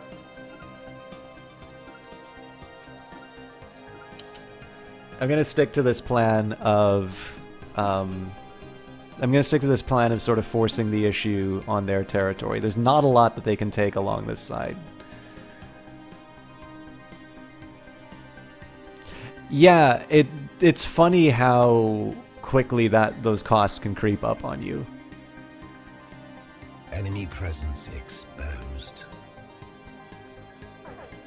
This is gonna get unsustainable really quick. I have at least one more rare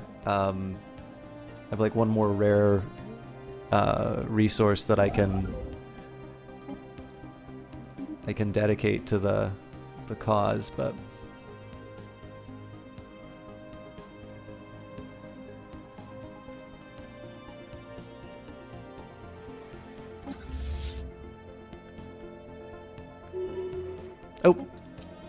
oh, damn it.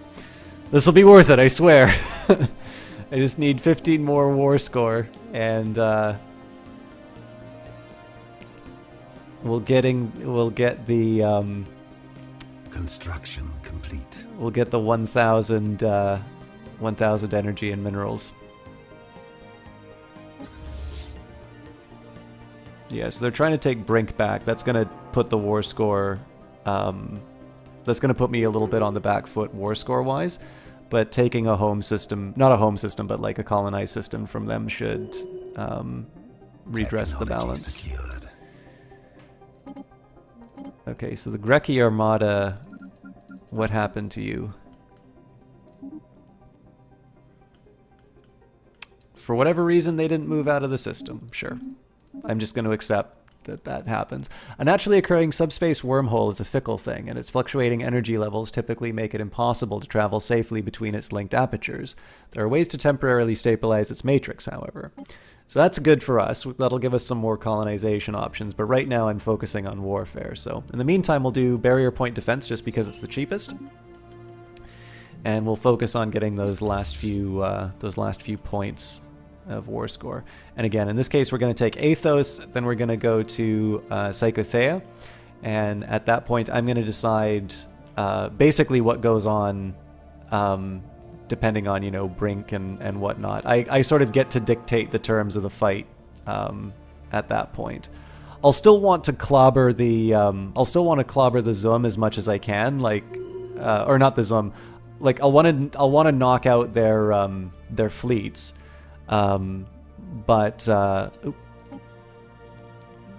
Precious 4 away.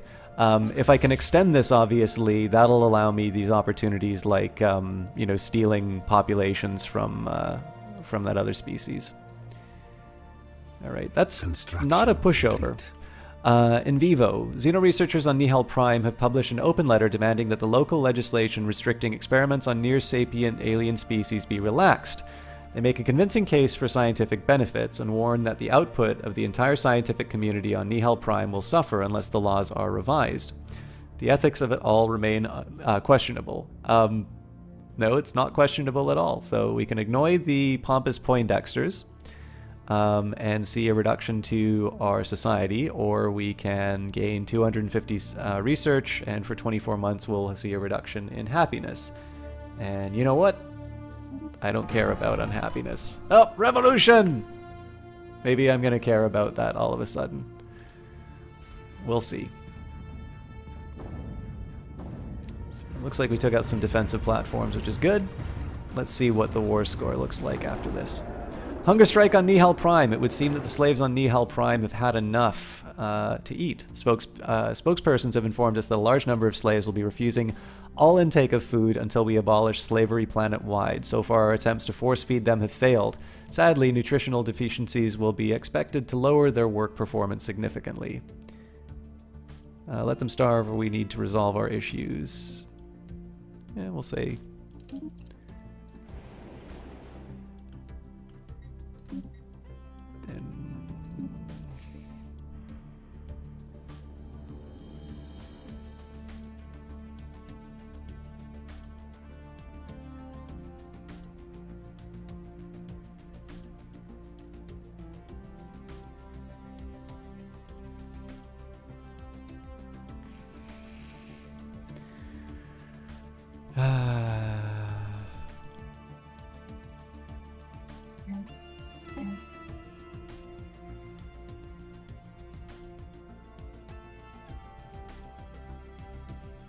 I feel like there should... I probably should do another one of these things where I wind up, like, reallocating people into slavery, but... Oh, we are so close. Did I take that? We should get it as soon as Aetheros falls. Enemy presence exposed. Amazing. Okay.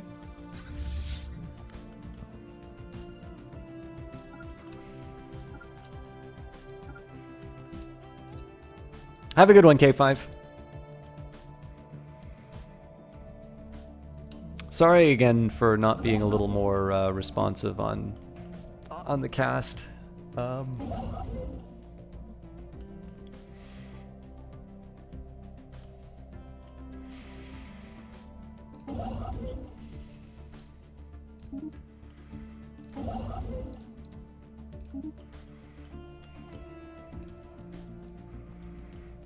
Technology secured. Plasteel is an elastic material that combines many of the qualities of plastics and metal. It is relatively cheap to produce and can be used to augment ship armor. Alright. Sorry guys, I put my phone down somewhere. Here we go.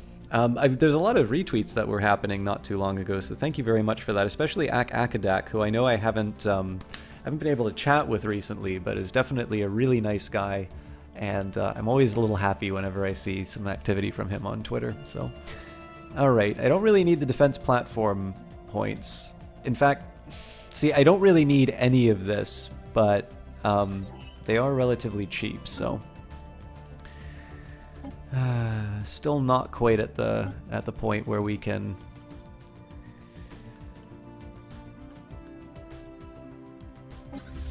So yeah, I'm just gonna stay the course on this. I am losing some planets, but basically I'm gonna be forcing the issue with with the Zooms. So it's basically their job to respond to what I've done to them. Okay.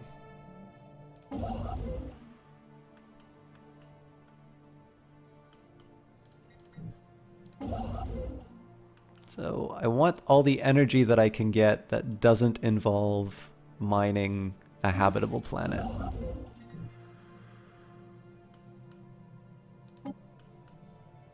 Because I have about 4 more months before I run out of money for this war.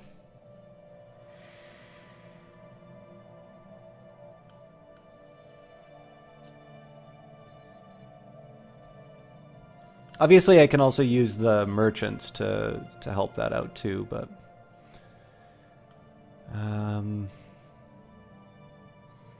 Okay, so already claiming something in Zedran. I've got an idle science ship, which is never good. I'm eventually going to use one of my fleets to clear out the remaining drones. But I think I've hit the point now. Oh. Yeah, we'll go for the Yut artifact before. Actually, first we'll take the debris.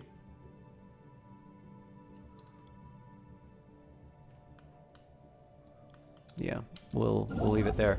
For these guys, I think we will... Well, what does this gain me?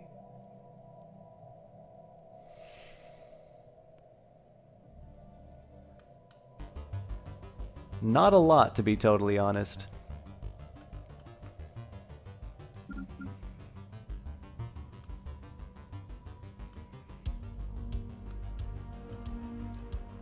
Get it to clean up behind the other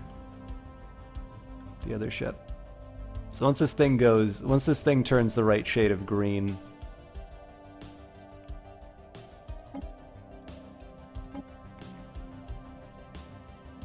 it might even come from taking this, because I don't think they have any immediate conquest. Well, Caranthor. Nope. But the attrition was too much.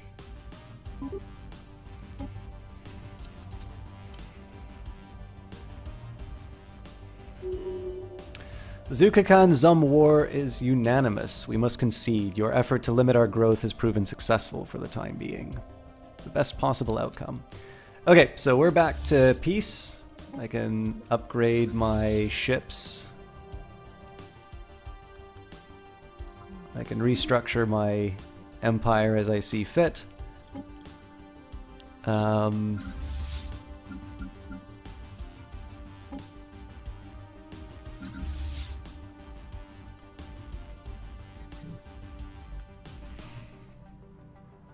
I wish these things would actually do what I asked them to do. Okay, so let's talk about rebellions. I don't think I want to put any more surface forces, to be totally honest. I could try and restructure the planet so that people who are a little bit happier move here, but...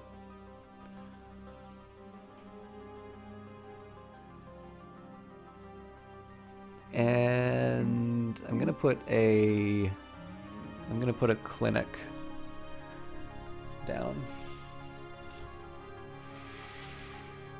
Okay, in the meantime,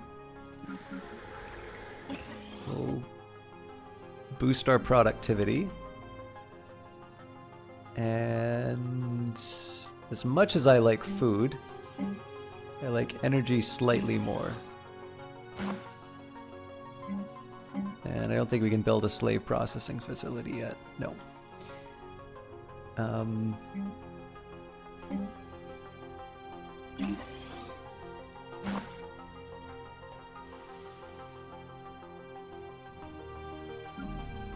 So yeah, I'm gonna abstain from any.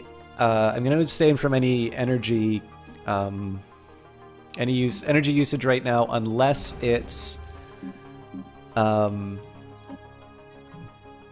Unless it's for a base, like a star base. I am now going to colonize Beta Caelii.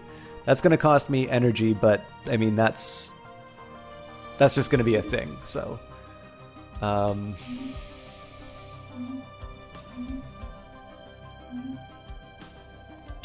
so the closest is Heodim. And where's a good spot? There really aren't any, but this'll do.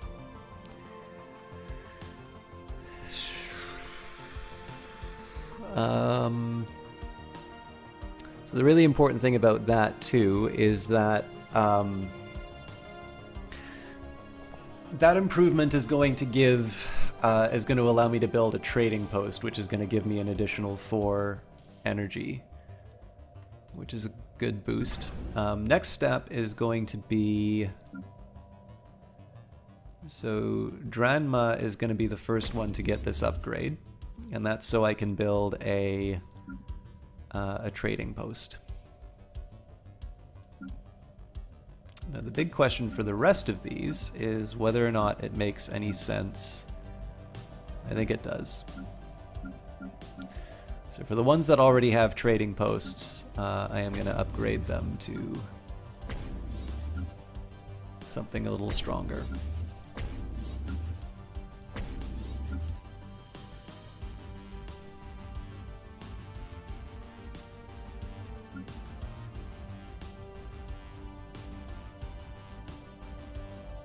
Actually, you know what? I might as well do it too. So this is going to wind up being very expensive at the start, because there's going to be a bunch of ships. Basically, I'm going to be paying the additional energy cost for all of these, but it does mean that I'm going to be able to build some more energy producing. I'm going to be able to build some more energy producing Technology secured. buildings in those areas, and then I'm also going to be able to increase my fleet capacity. Alright, a well-oiled war machine is key to exerting influence on a galactic scale. Backed by the might of our military, we can lay claim to almost anything we want. That might have been a little more helpful a bit earlier on. Okay, uplift. I was originally going to go for ground defense planning, but this is actually a really important technology for me because it'll finally let me get rid of those aliens on Nihal, which are causing me some trouble. Construction complete. I also should see a pretty substantial decrease in expenses when Star system charted. when all the ships kind of get back home. So I'm going to be running a bit of a deficit for a while. Oop.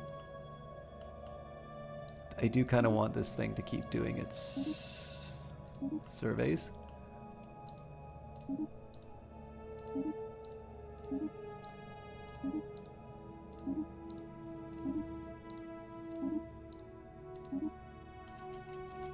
Tile blocker cleared.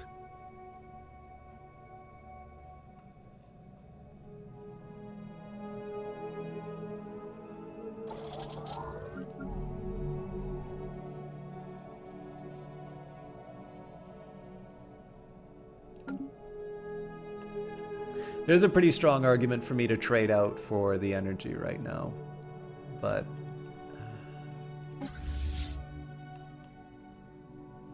I'm going to resist that urge for as long as I possibly can.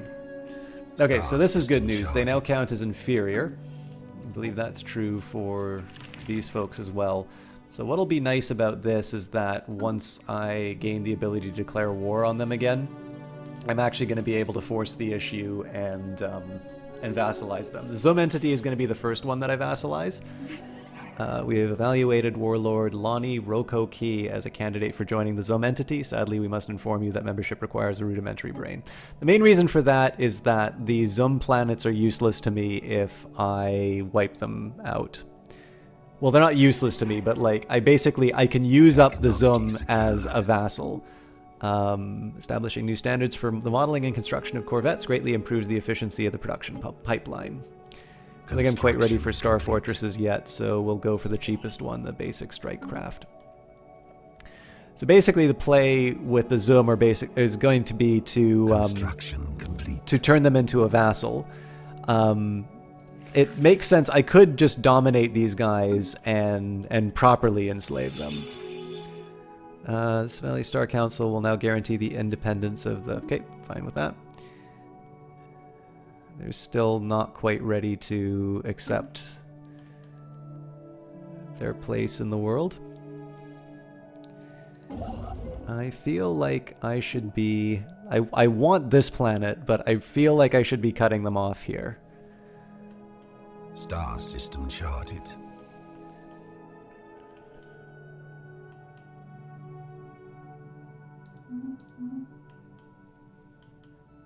Construction complete.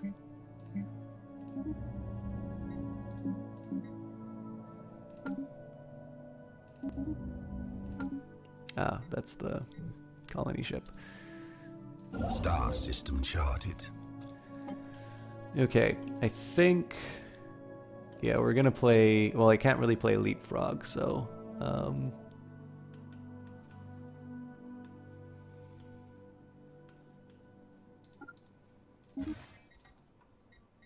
It's not the best use of my energy, but to be completely honest with you, but... I'm short on influence, so I'm not quite able to grab the things that I want to yet.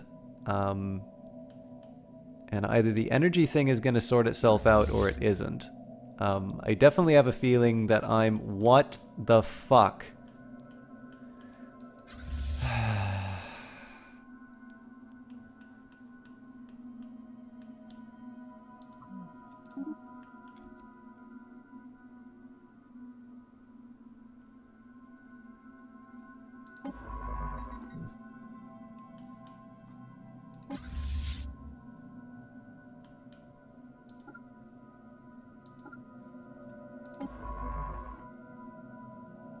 Hulks vivisected.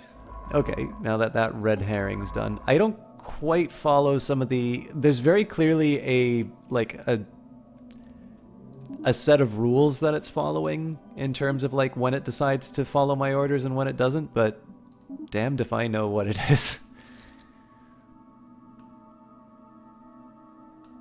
Rambler, thank you very much for the host. Construction complete. For those of you who don't know Alex the Rambler, he is going to be at PDXCon. And he's going to be one of the streamers there who's kind of doing... I know that Paradox had done this. Actually, you know what? I might as... I'm at no point in doing any of these upgrades.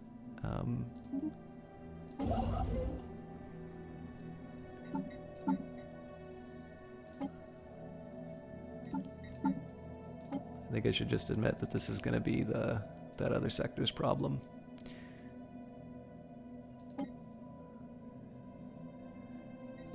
Not sure if that hurts or helps my my energy situation. But that's something for them to figure out. Okay, so what are we looking at here? I can free up some resources for myself, I think.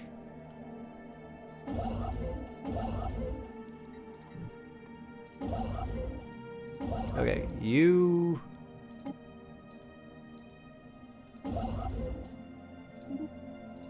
I need to think about this. Okay, so that'll build the starbase where I want it. I want at least one ship ready to take this planet.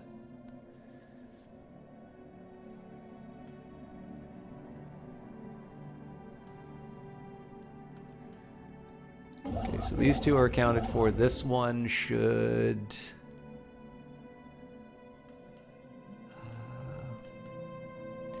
I don't even know what they should do, but they should probably go to the other side of my empire just to sort it out.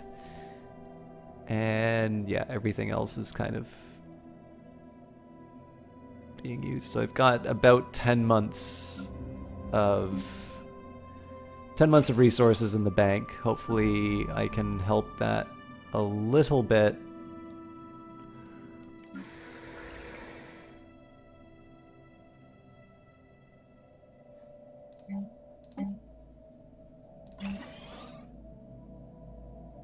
I'm probably going to regret building that gene clinic because I can put it there once I...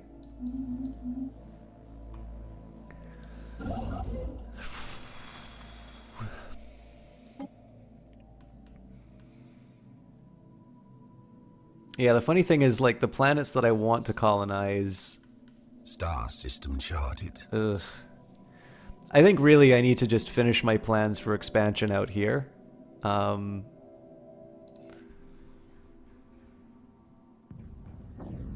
I hope the Death Pact doesn't head towards where I think it's going.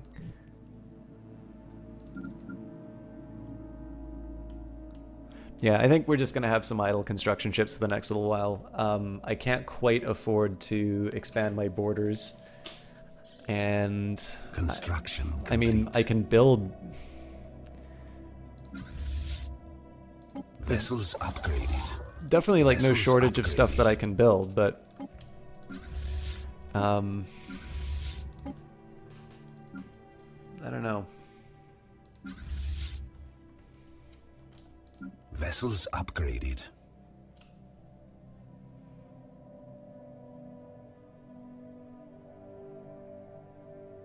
Okay, that upgrade's gonna take a while.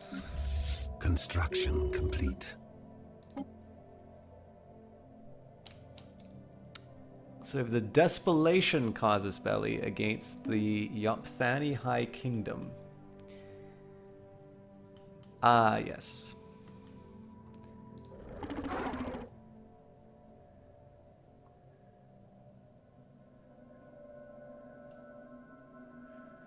So we kind of get along. I can't afford to do that, but boy, it's tempting. All right. I'm going to take a minute and sort of explain where we're at, but I need to so now basically all my science ships are at home and I'm still encountering energy problems, and I think those energy problems are more than just those energy problems are more than just being over my caps, because that's only a 3-ship difference. So, actually, this will be a problem that I think solves itself in a minute. This will be done in 43 days. We'll see what happens with these, but I think I'm actually going to run this. I'm going to run this thing out, and then I'm going to build a bunch of trading posts. Because we should also see a reduction in my energy costs when this colony ship goes. These man-strike craft are launched from mothership and rely on their speed and small size to survive long enough to punch through enemy defenses. So I'd like to add the cruiser if I can, but it costs twice as much as any other option. So I'll go for the space torpedoes first. Now, the nice thing is we've got a fairly sizable war chest. So we'll do trading hub, off-roll trading company.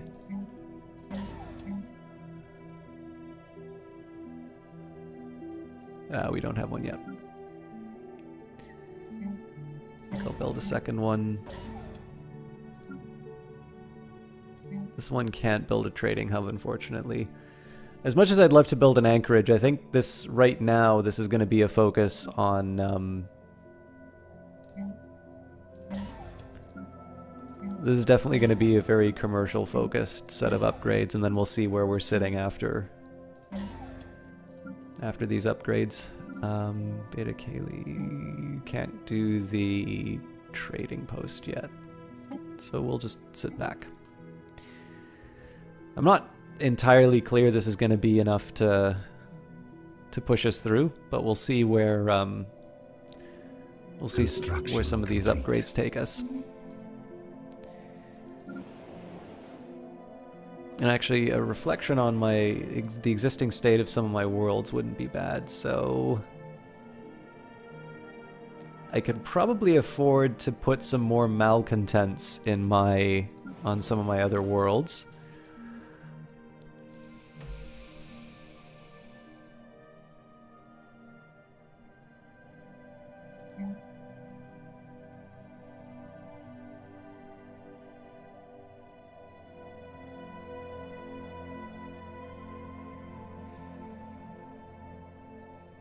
Yeah, it doesn't say what faction he belongs to, sadly.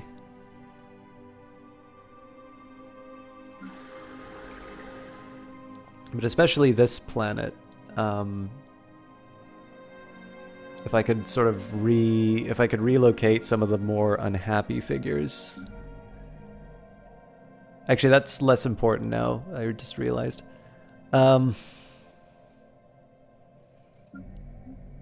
Okay, so I think the story here needs to be where I can build up energy.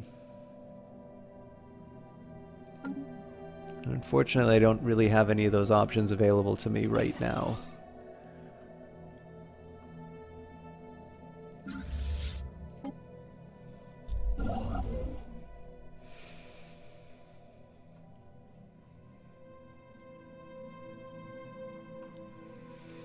So,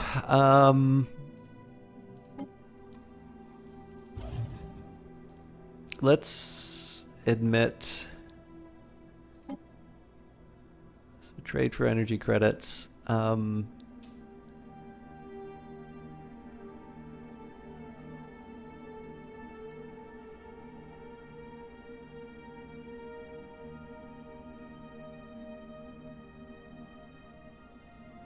I think I'll give up the food for now. So this isn't Vessels great. This upgraded. is keeping me from going bankrupt. But it's it'll be enough for me to reorganize my emperor. So I think what's basically going to be happening here, I'm going to need to make some decisions about how big I want this sector to go. Probably pretty big in reality. I don't see a lot of sense in... I don't see a lot of sense in like cutting it up into 2 or 3 parts. Star system charted. The real dilemma right now is, okay, so I can colonize that.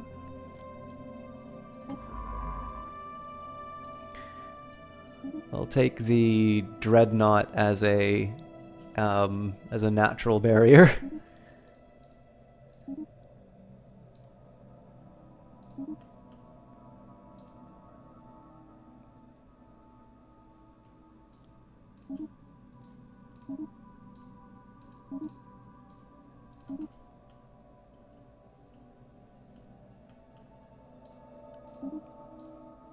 Construction complete.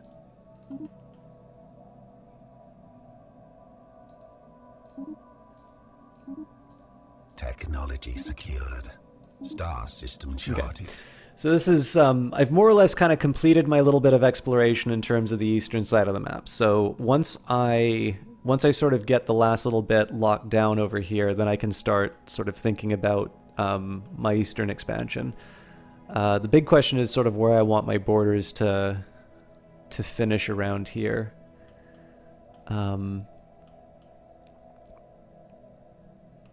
I mean, it wouldn't hurt to go to the edge if I can.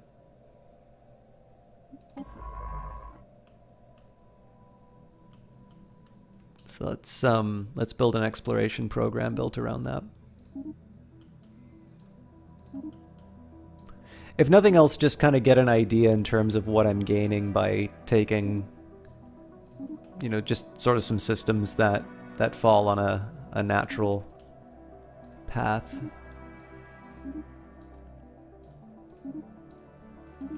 And then we'll talk a little bit about where this fits in my sort of the overall strategy that we had in terms of all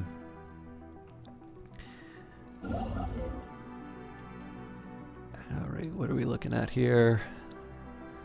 Well, I think I'm just gonna have to sit on this for a bit because I don't really have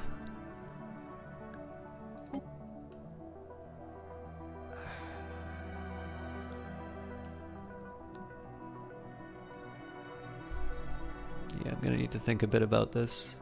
Like, this is not a very easy border to defend.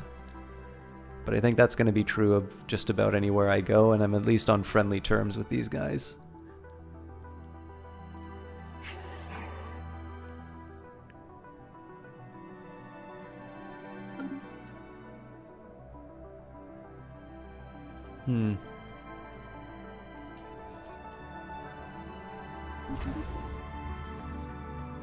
Oh, that's a lot of, it's actually a lot of energy that just came online. That's good. I'm not gonna get back the food right away. I think it wouldn't be bad to take a few rounds and boost my, coffers. Arrays of defensive armaments prove much more effective than independent countermeasures. And a boost to colony development speed, which will probably be done after. So I think we'll go for the cold fusion reactor I ignored last time. We'll do this upgrade. Well, we'll upgrade everything.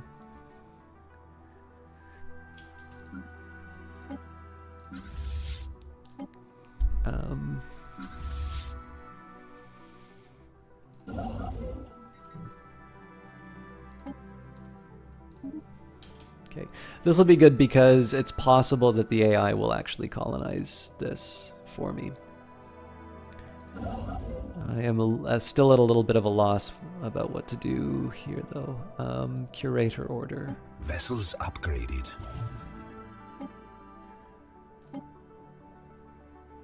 Yeah, they want energy, which I can't afford to give them. It's not a bad idea to have these guys in my borders, because you can build a starbase that will, an upgrade that will give you a big science bonus for being next to them. But I do kind of need to pick my battles in terms of expansion, because as you can see, like, this is already going to be really tough to defend. And my piracy risk is going up because I'm starting to snake out a little bit. Charted. All right. Construction complete.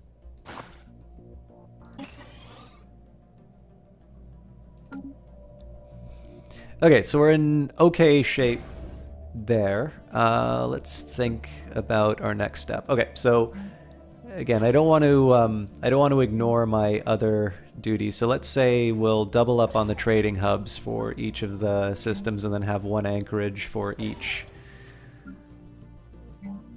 base. Star system I may want to charted. change that policy, by the way, but for now we'll live with it. I might as well upgrade it because I can, but that's going to be an energy cost I really didn't need. Now there should be an upgrade to... Oh, so this is the thing I was talking about. The Curator Think Tank. So for 2 energy, you get 5 physics, society, and engineering if you build a base in the same area as a Curator order. So it's a decent upgrade for sure. But yeah, I think I'm going to even out basically 2 trading, 2 anchorage, all things being equal. We can always revise that later if we have to. It does also make sense. So I learned pretty quick. Excuse me. I did learn pretty quick that it actually is very helpful to have a base with more than one Star system charted. shipyard. I may consider that. But in the future. And so for my... Yeah.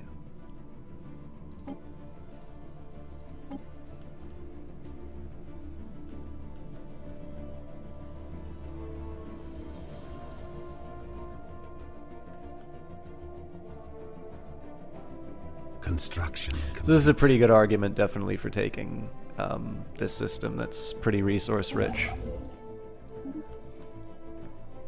Construction complete. I think we'll do a pretty aggressive border, just like along this line. We're sort of already system committed charted.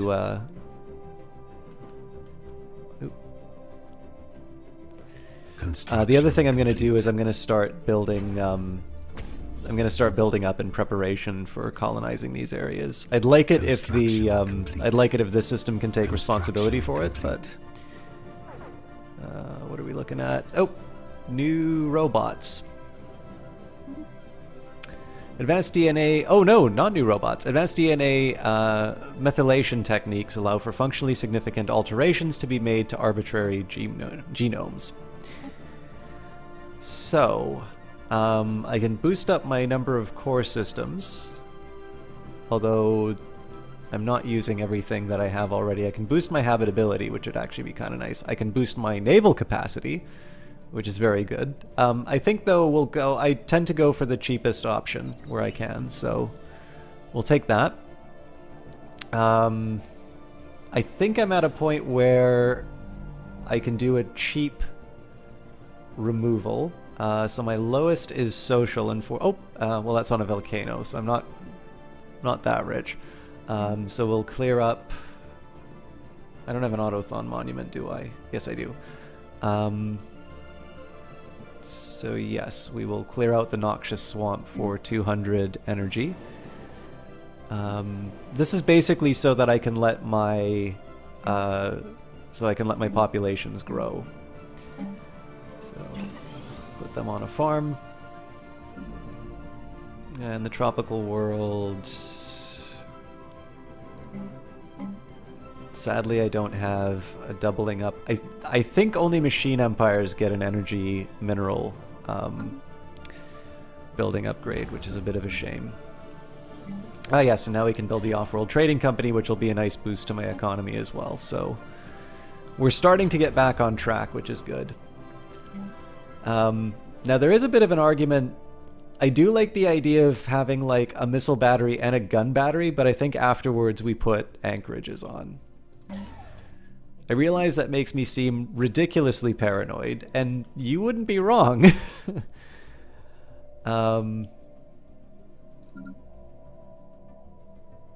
Okay, that's fine. Yeah, so they've got the gun battery there. Well, you know what? Let's admit it. It's going to be an anchorage. And... I don't know, communications jammer seems pretty good, but the uplink computer seems better, so...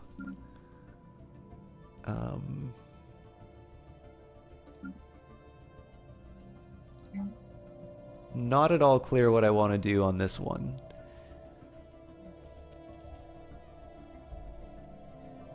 I think I'm just going to keep it... I think I'm going to keep those open for now.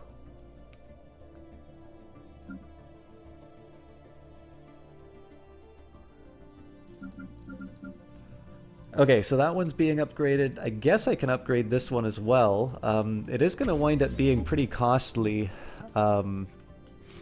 energy-wise to maintain all of these, but I don't have energy problems in the way that I used to. So I think what we're going to do instead, I'm going to start going on some adventures.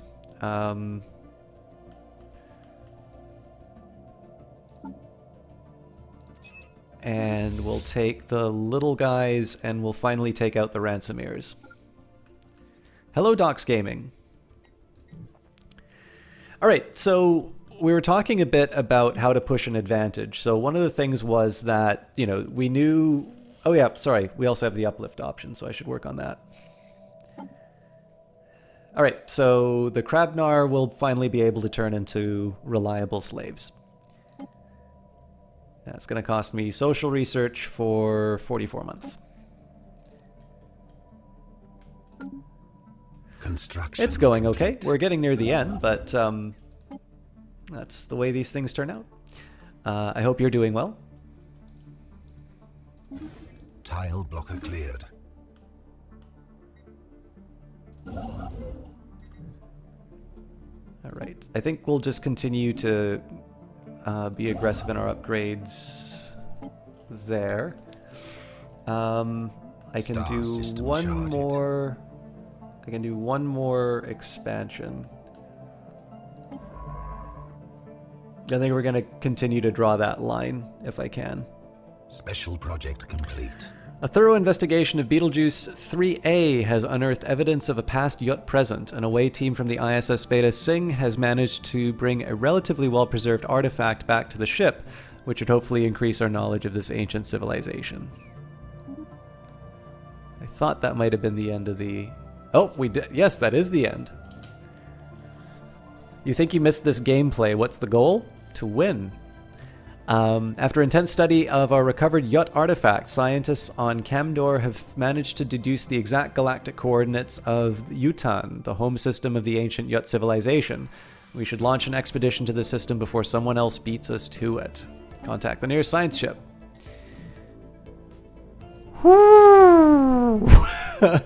Okay, I'm feeling good about that.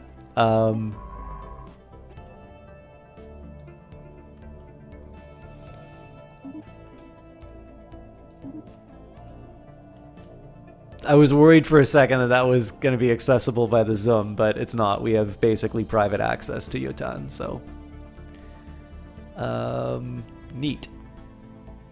So for those of you who don't know, this thing used to be very difficult to complete in earlier versions of the game, but basically this, depending on which precursor civilization you're looking at, are these guys still inferior? Oh, this is going to be beautiful.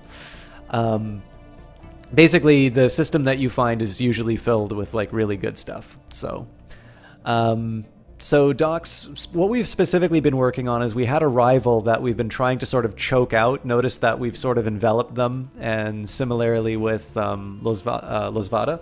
In fact, actually, what you're seeing right now can sort of, if you guys are following what's happening in the Middle East, one of the reasons you're seeing the level of violence right now, now I'm not going to assign a right side or a wrong side in this, but one of the big concerns at the moment is Iran encircling Israel and Saudi Arabia, particularly with what's going on in Syria, and then just sort of having friendly states in that.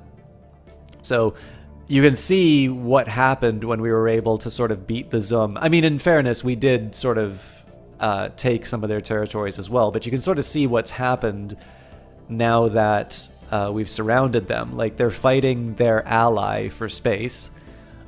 We've told the Tecarus Matrix that we will protect them.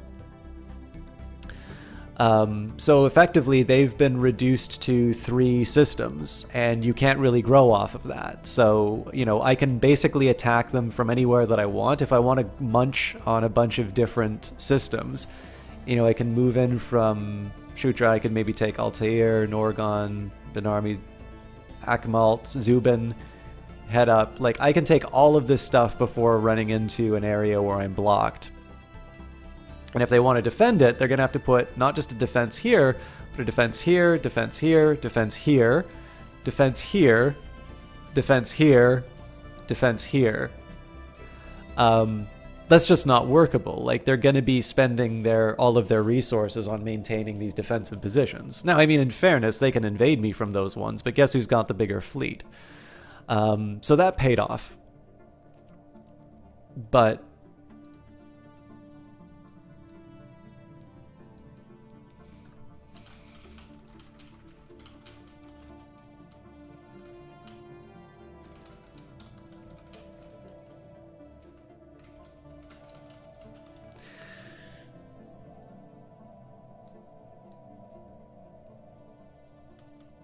sorry. But anyways, so this was a fairly early thing that we were trying to take advantage of. We'd also gone to war with them, and that was mainly to try and bite off a substantial part of this empire. And that's largely, I mean, as it turned out, that was a really good opportunity for us, because it gave us access to all of these mega structures. Now, that's going to be a really far, like, we're not going to be able to work with that. That's the ability to upgrade these things is going to be,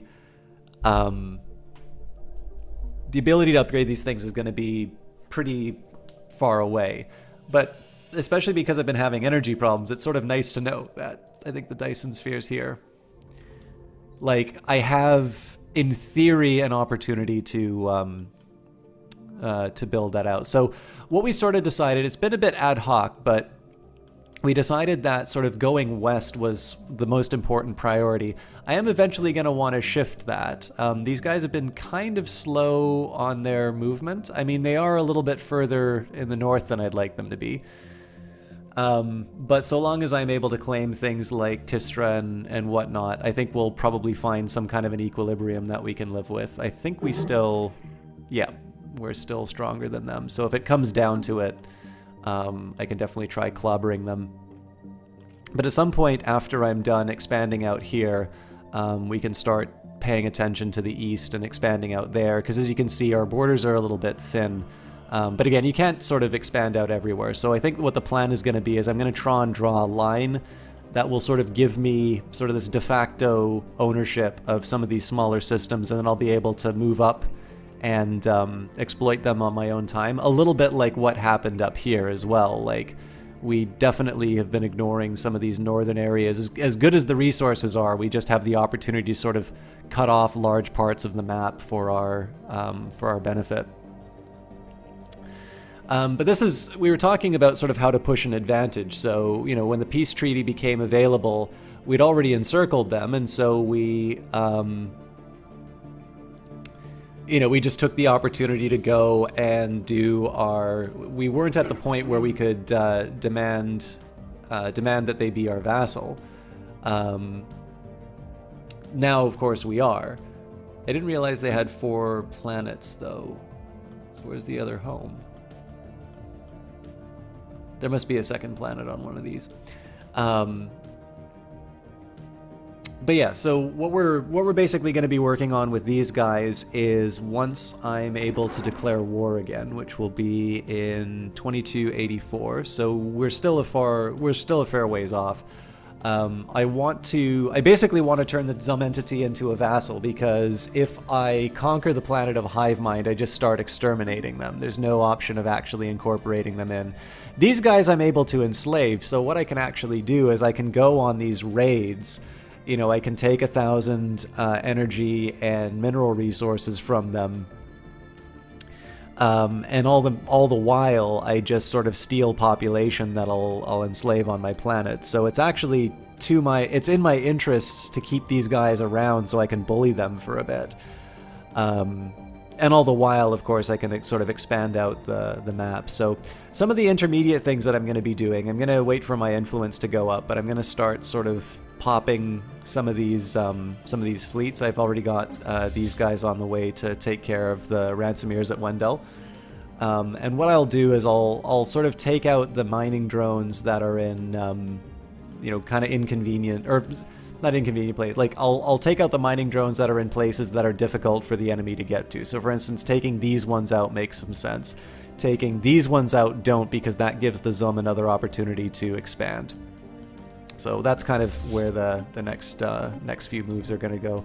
How much of that I do, I'm not sure, because I'm sort of already I'm already past the time I wanted to go to bed, but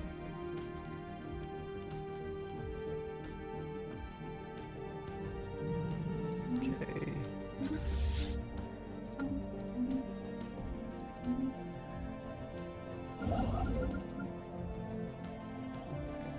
And sort of as predicted, the construction complete. The AI is coming in to take care of the maintenance of that area, so.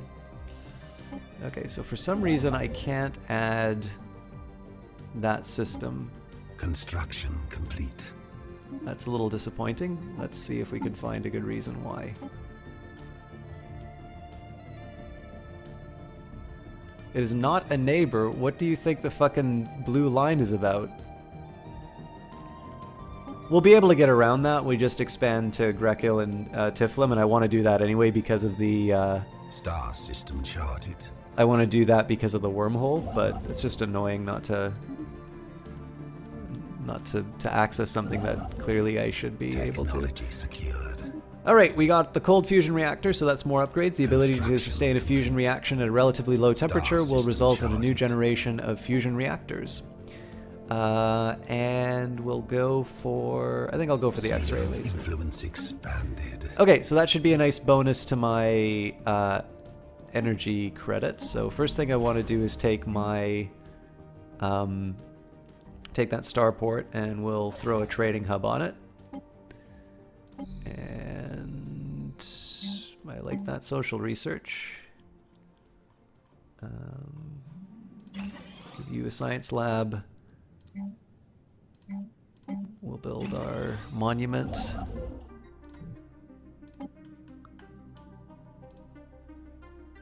Okay, so this is exploited as far as I can and I want to. I'm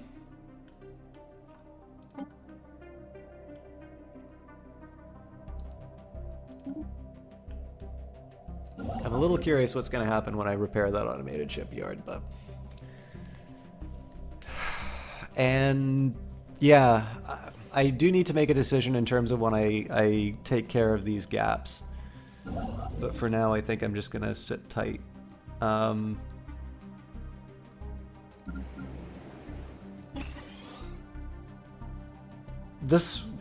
get a pretty big bonus on this planet once once I uplift these creatures. I mean, again, they'll be slaves, but whatever. This actually won't be too bad, because what can happen is once I turn them into slaves, I'll be able to like put them to work on the farms, which means that these currently unhappy guys will be able to work on some of the science tiles. So not bad overall. I don't really want to waste too much energy, but we can move on. Science lab here, and at some point I do want to clear out that volcano so I can put a slave processing facility there. But again, energy's always been a problem for, well, it has been a problem, but that's not an excuse not to be growing my population. So as much as this pains me, I'm going for it. Star system charted. And in the meantime, I think there's a good argument for colonizing Construction again. complete. So we've got a size 12 continental world, which isn't much. Got a size 17, which is. So the last question is for my sector. Construction I am taxing complete. it kind of heavily, but it seems to be okay. So what we'll do, I'm going to build another colony ship, and the closest is Darnama, it Star looks like. system charted. So we'll colonize. Am I not allowed to use my own? Construction complete. I mean, it would make sense. But Construction complete.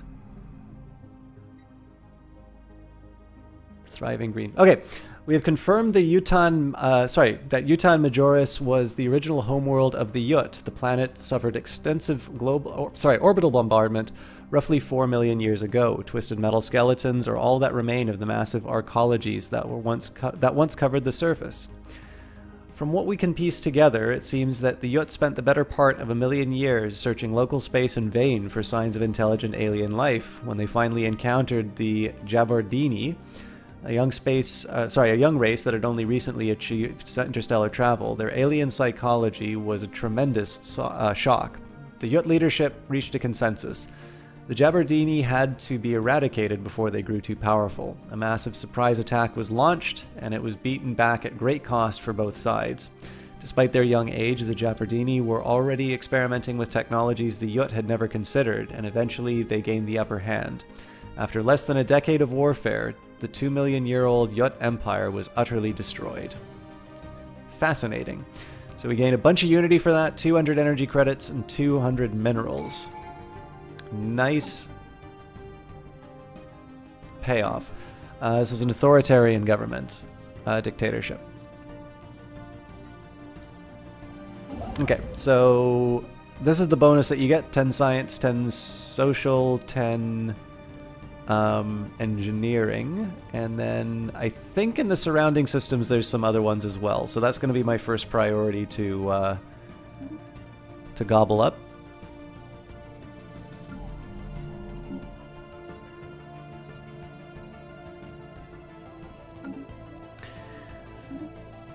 Got our space torpedoes. These torpedoes are essentially very large, slow-moving missiles. They are equipped with more powerful warheads that shield modulators that let them slip unmolested through energy screens. And so bonus to explosive weapon damage, which is not bad. It's definitely the cheapest. Yeah, I'm gonna go for it. It's not my favorite technology to get, but I always tend to sit on that stuff for too long. So big question here is whether or not I think I'm going to be running into slave problems. So slaves radicalizing is a problem on this particular planet. But I kind of feel like it's something I should be able to get under control relatively quickly. I don't want to take something on. Okay, so we've got prosperity, which will reduce my shipyard and building costs. It'll boost energy output. Also, we've got the energy grids. Discovery will be good for additional research. Adaptability. Ooh, reduced food consumption.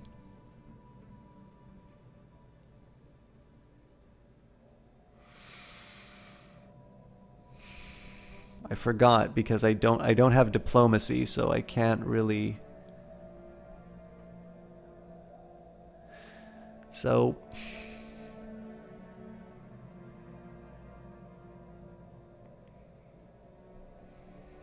like, if I'm honest, supremacy isn't really that important to me right now.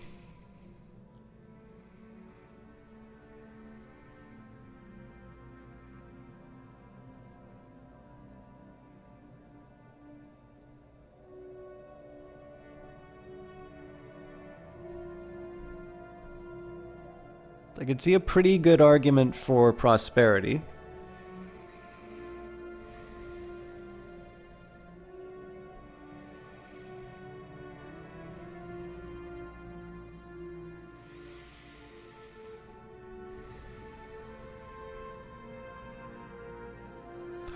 One mineral for all of our farms. That's a nice finisher effect.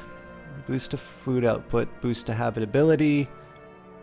I haven't really terraformed. Unity increase per different planet class, which we do plan on doing.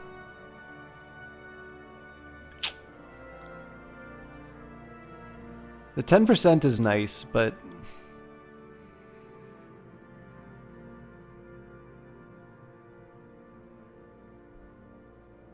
Discovery isn't that exciting anymore.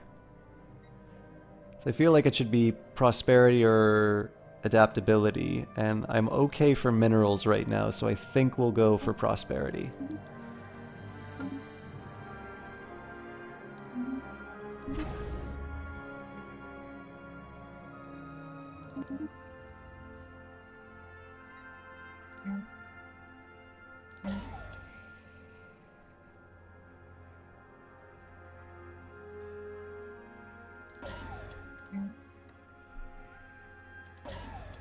It's going to be a big hit to energy for pretty much no reason, but I really like having these big bases. Okay.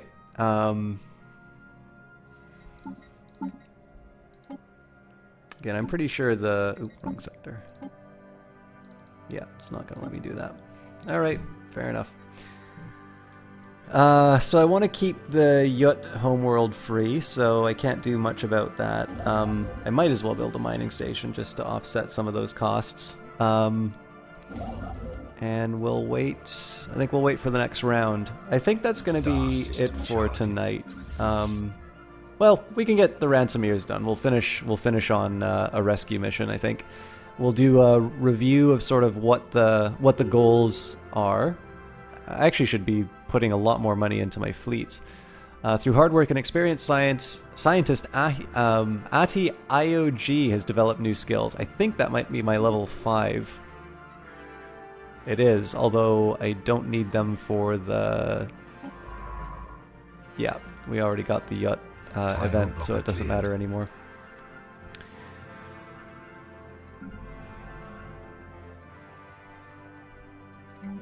I hate to do this, but the pirate base, while fairly inconspicuous, is obvious when you know what to look for. A fleet in confused formation slowly drifts out from behind the repurposed mining complex. They were obviously not expecting company. Open comms. The captains need to be ready. Hello again, Warlord. I take it the Zukakan ships are the cause of all this commotion. Our hosts seem to be about ready to leave their posts. Boarding this place would probably end badly for everyone involved, but if you attack the base directly, I think we can make a break for one of the lifeboats. Please try not to blow us up on your way out.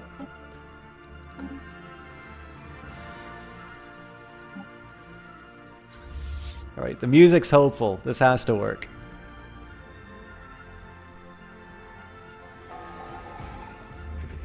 Vessels upgraded.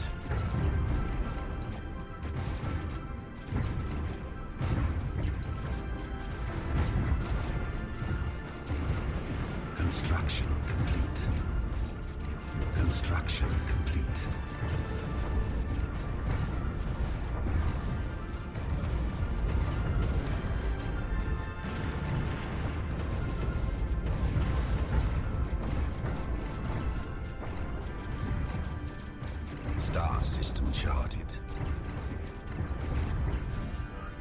As the pirate base slowly tears itself apart in a savage chain reaction instigated by our military vessels, the search for the captive crew of the Luxian begins. If they made it to a lifeboat, they should be attempting to hail us by now. Scan all frequencies. Hell, no lifeboats. We abandoned. Collapse him. Captain? The kidnapped Zukukans never made it off the pirate base. We are unable to determine exactly where they met their end. If the lifeboat failed to launch, or if they never made it out of their holding cell, but the fact remains that they are dead. The Zukukan people are sure to appreciate the swift actions undertaken by the warlord of the Zukukan Cabal, but they are also unlikely to soon forget this tragedy. So we gain 40 influence, which is good. Failed savior will reduce happiness by 10%, which might actually cause revolution. Yep. That's not so good.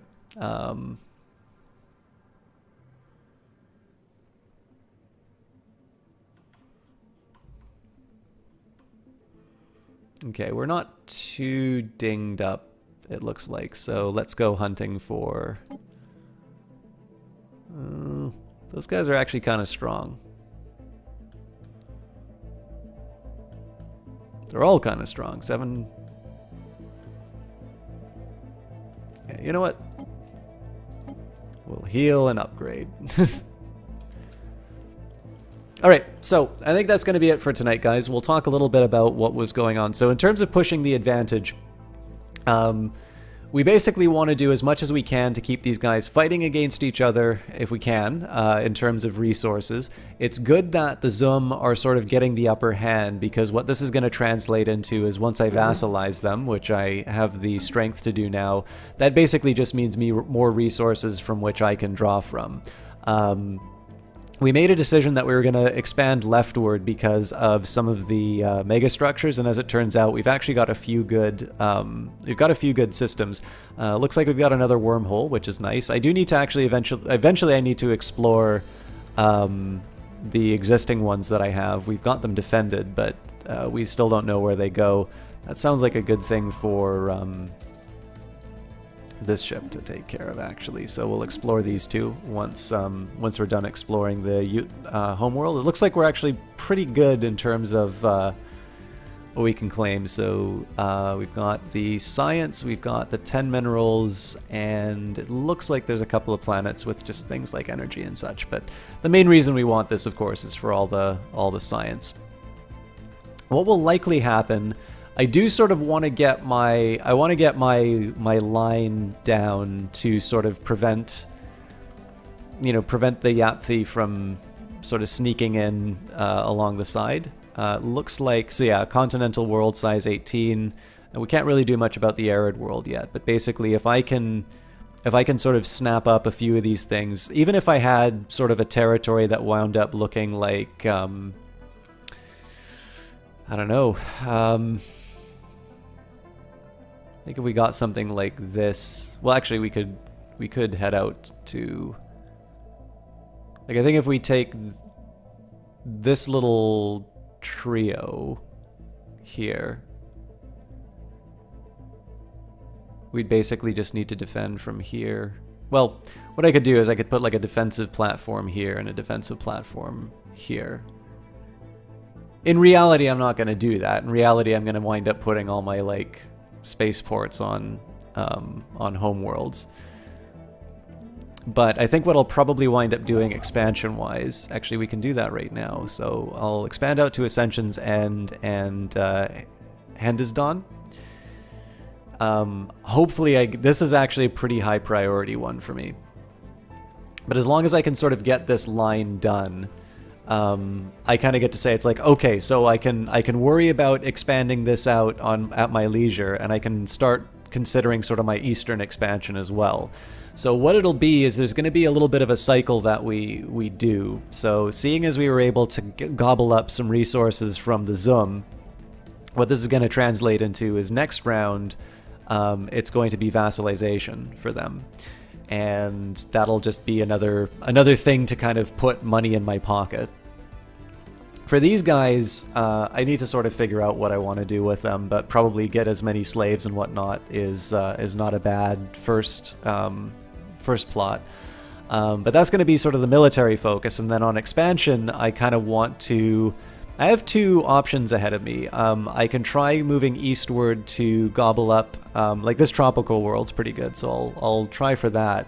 But I also kind of want to cut them off here. So I might kind of do a twofold, like peek out a little bit to try and take sort of this area, and then maybe do another effort where I try and go to the east, and then, you know, like again, we sketch out a little bit of a plan in terms of a map. The nice thing is that, you know, while they are growing, the fact of the matter is they are inferior across the board compared to us. So if it really comes down to it, I'm going to be able to throw my weight around. And then, of course, the nice thing is that it looks like there are some... So, like, in terms of the gates that we know about, if I do wind up, like, vassalizing these guys, I have a few, you know, like, I can do some transport, you know, to the tail end of their empire. One of these wormholes might wind up somewhere down here. That'd be good, because that'll allow me an opportunity to sort of... you know, cause a little bit of grief for the Ravenous Hive. The drawback is that it has weak neighbors, very weak neighbors. So I might actually need to select into to fighting this thing, potentially even like guaranteeing these guys. But if I guarantee them, that's actually going to be a big problem, because it's really not something that I'm going to be able to. It's really not something that I'm going to be able to sustain. I suspect these guys are in a defense... Oh my god, they're not even in a defensive pact. Ugh, this thing's gonna be a problem. Alright.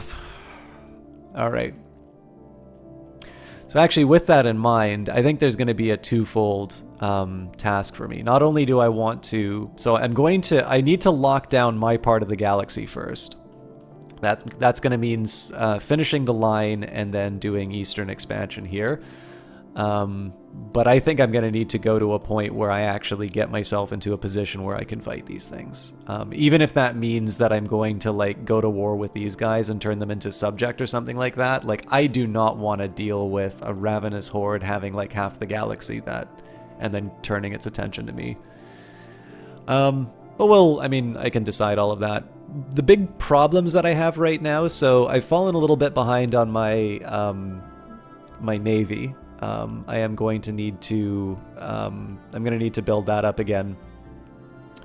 And I mean, in reality, like I kind of have three major centers, right? There's one here, there's one here. Eventually this is going to turn, I think like Beta Caselli and Heodim are going to wind up becoming sort of something that I turn into an offshoot. Well, maybe I don't have to do that. If I only have one more planet here, I just need to find some kind of a trade-off that I can do. I either need to add one to my systems.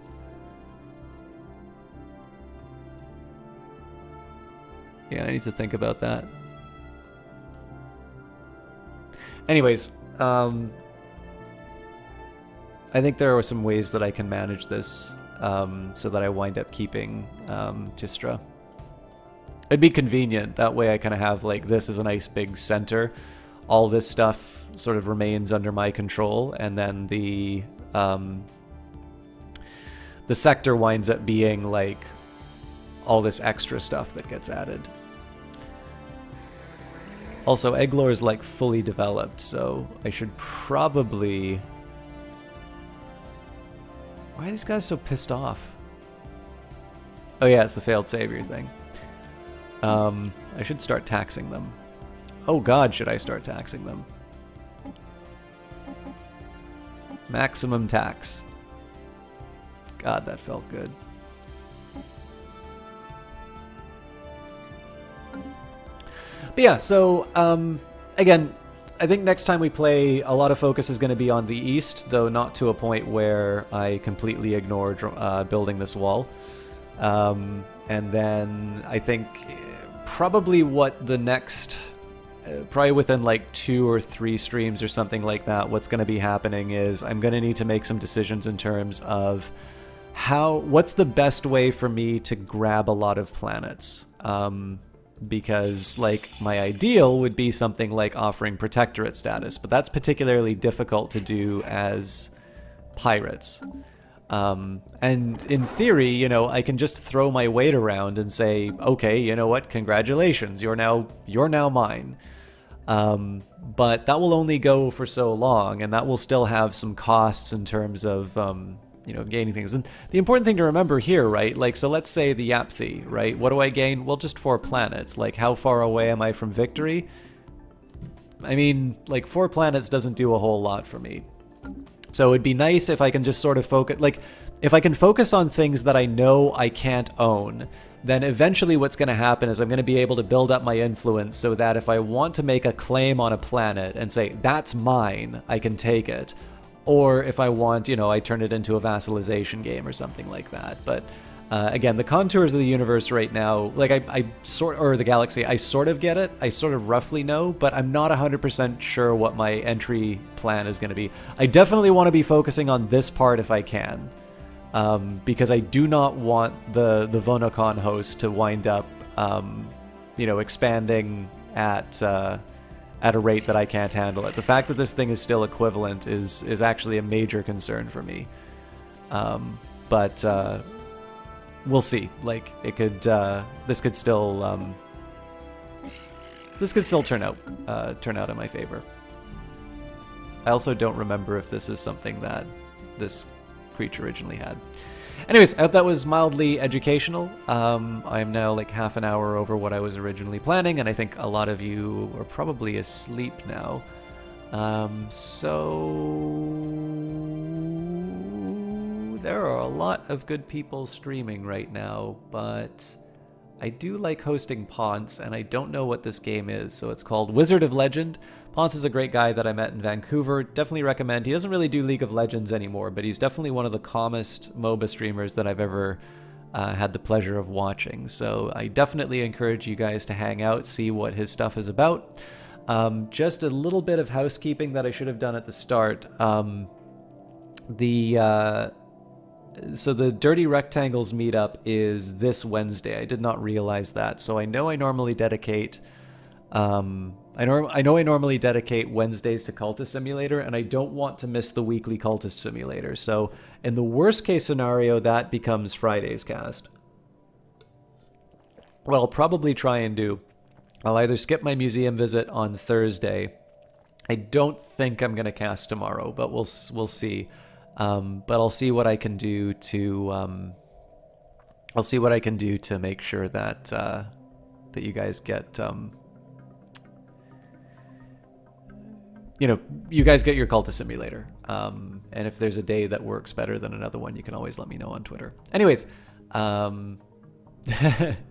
you're shouting everyone out, Isaacson. I think Nightbot has a cooldown. That's not one that I've set, but we will be raiding Ponce. So, we're tired of system talk. Heard this place was better. I'd love it if you guys would come along. And we will see you next time, probably on Thursday, but we'll see. See you then.